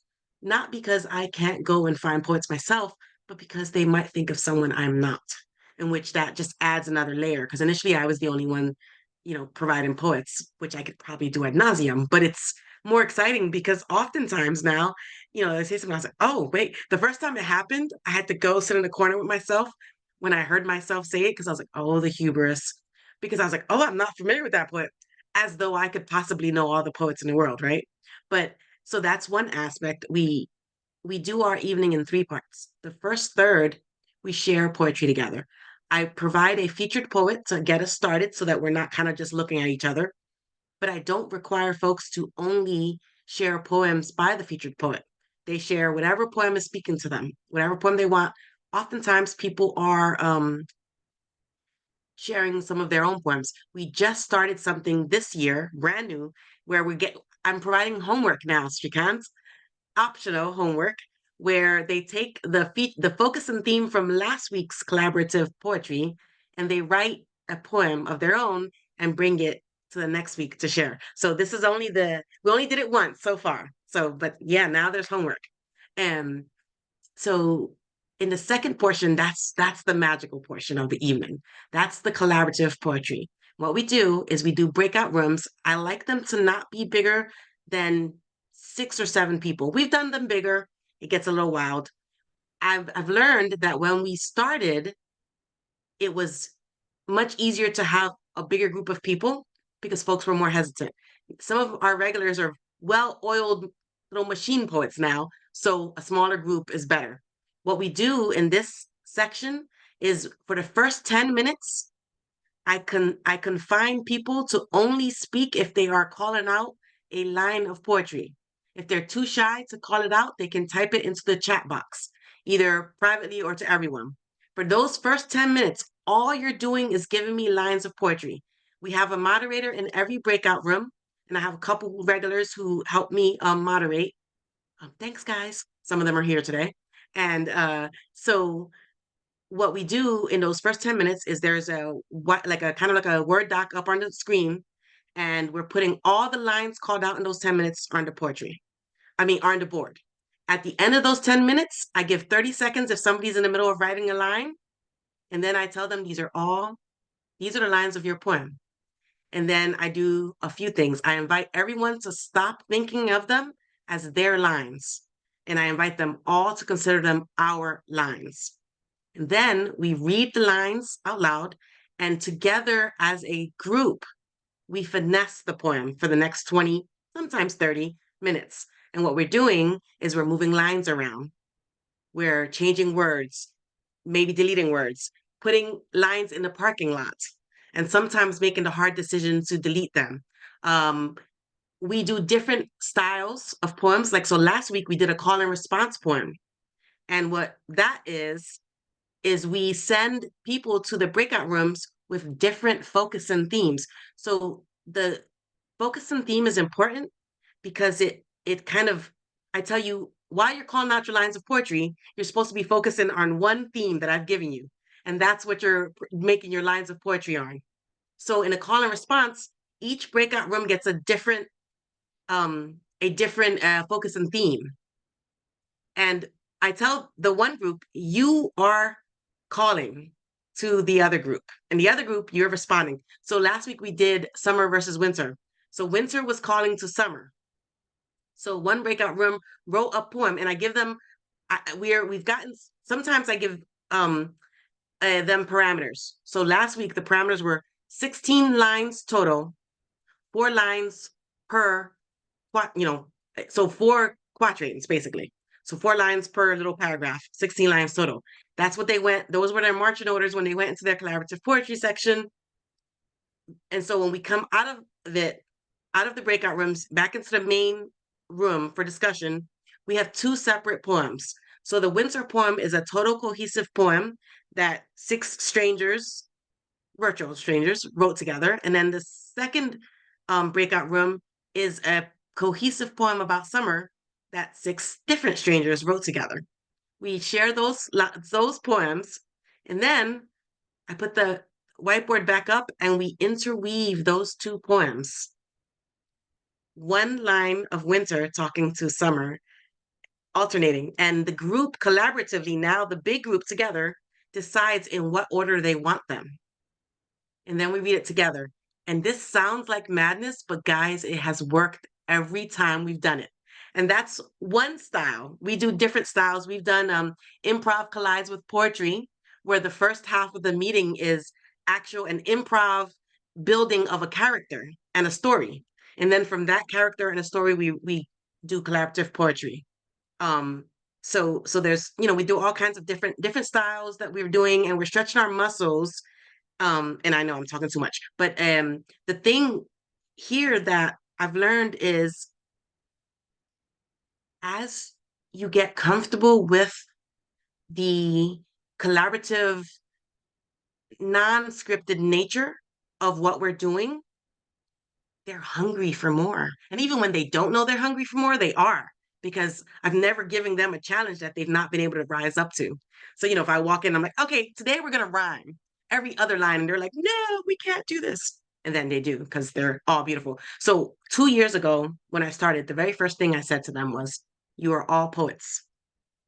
And as you walk along this road with me week by week, you'll see that you'll end up sharing little bits of your soul with me. And it's true.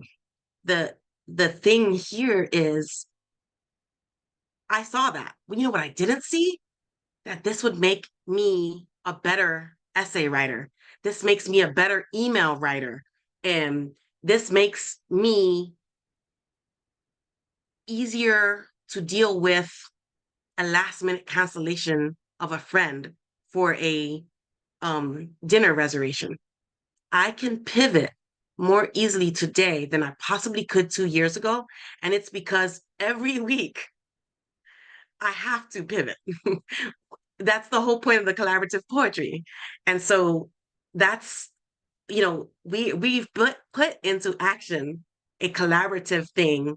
And it's and I've seen people who showed up on day one saying, oh, I'm not a poet, I'm an engineer. They're amazing poets. It's so great. I've had people reach out to me. I had an IT project manager who, he only showed up to 4 or 5 meetups, but he sent me a private message and said, I only put up 3 lines and all 3 of them made it into the poem. And I didn't expect that to be true. And I can't even describe to you the feeling. I feel so like elated, like I totally created something today, like I helped birth something. And that's an amazing feeling. Okay, Shika, I'm sorry. I get excited. Wonderful. Thank you. Thank you so much. So couple of things. I'm going to put a link. So firstly, Jeannie has a question. Jeannie, go ahead. Not a question, but a comment. It's like Please. the action sometimes can be a practice, and the practice in the broader sense, that you do this in a maybe rote way or not really understanding what you're doing, but you end up coming up with something. So I love it, Maritza. Thank you. Wonderful. So I put 2 links in the chat. First is the link for the next poetry meetup. So if you would like to find out what Maritza talks about, I would strongly recommend trying it out. And she makes everybody so comfortable. So it's going to be very easy. And you don't need to participate. If you don't want to participate, you can participate as much as you want. Doesn't matter. It's completely up to you.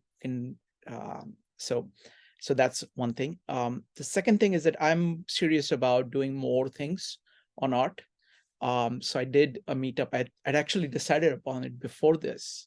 This just kind of, doing this diagram just reinforced my conclusion that we do need to focus more on art. And Maritza is already doing poetry. So I'm going to add visual arts, and I also want to add music. So both those things, I will figure out a way of doing more meetups. So this is a video of the last meetup I did on Leonardo da Vinci's version of the Rocks, which is one of my absolute favorite paintings. And I've spent hours standing in front of the painting at the Louvre, to a point where that the security guards got suspicious of me. Why is this guy coming day after day, just looking at this painting? What's his plan? So I would recommend looking at it, and I'm going to do a follow-up on that because I want to talk about the meaning of the painting. Putting in all these points that we made about this diagram of how this, mind, world, and heart, you can see it in this painting across the 4 characters. So that's what I'm going to do next Thursday. So if you would like to join for that, you're welcome to do that. Next up is Jeannie. Jeannie, go ahead. Well, and not to say it can't be done, but poetry already is words. Now, visual arts are not words. So you're already taking something and putting it into another existence, should we say. So just to be a little warning. Yes, no, absolutely. It's, you got music is something else. So we got, visual arts, music, and literature / poetry. Go ahead, Jeannie, you were saying something. But you could play some music and then talk about it. And I guess you can look at art and talk about it. But the talking is, one step removed from the art itself. Oh, no. We are always looking at the way in which the meetups work is that piece of art is always there on the screen, and everybody is looking at it and then talking about it. They are able, if they have iPad or something, you can zoom in whenever you want on different parts of the painting, and you can do that. So I strongly recommend visual arts and music, and there are people here in our 52 Living Ideas who are really into music at Greater Philadelphia Thinking Society, and we'll see what we can do on that as well. All right, folks. So thank you so much. This was such a great start. Special thanks to Jeannie, DLJ, Joe, and Maritza for doing the presentations. Folks, if you'd like to do the presentations next time, please let me know. What is the next topic? Let me just bring up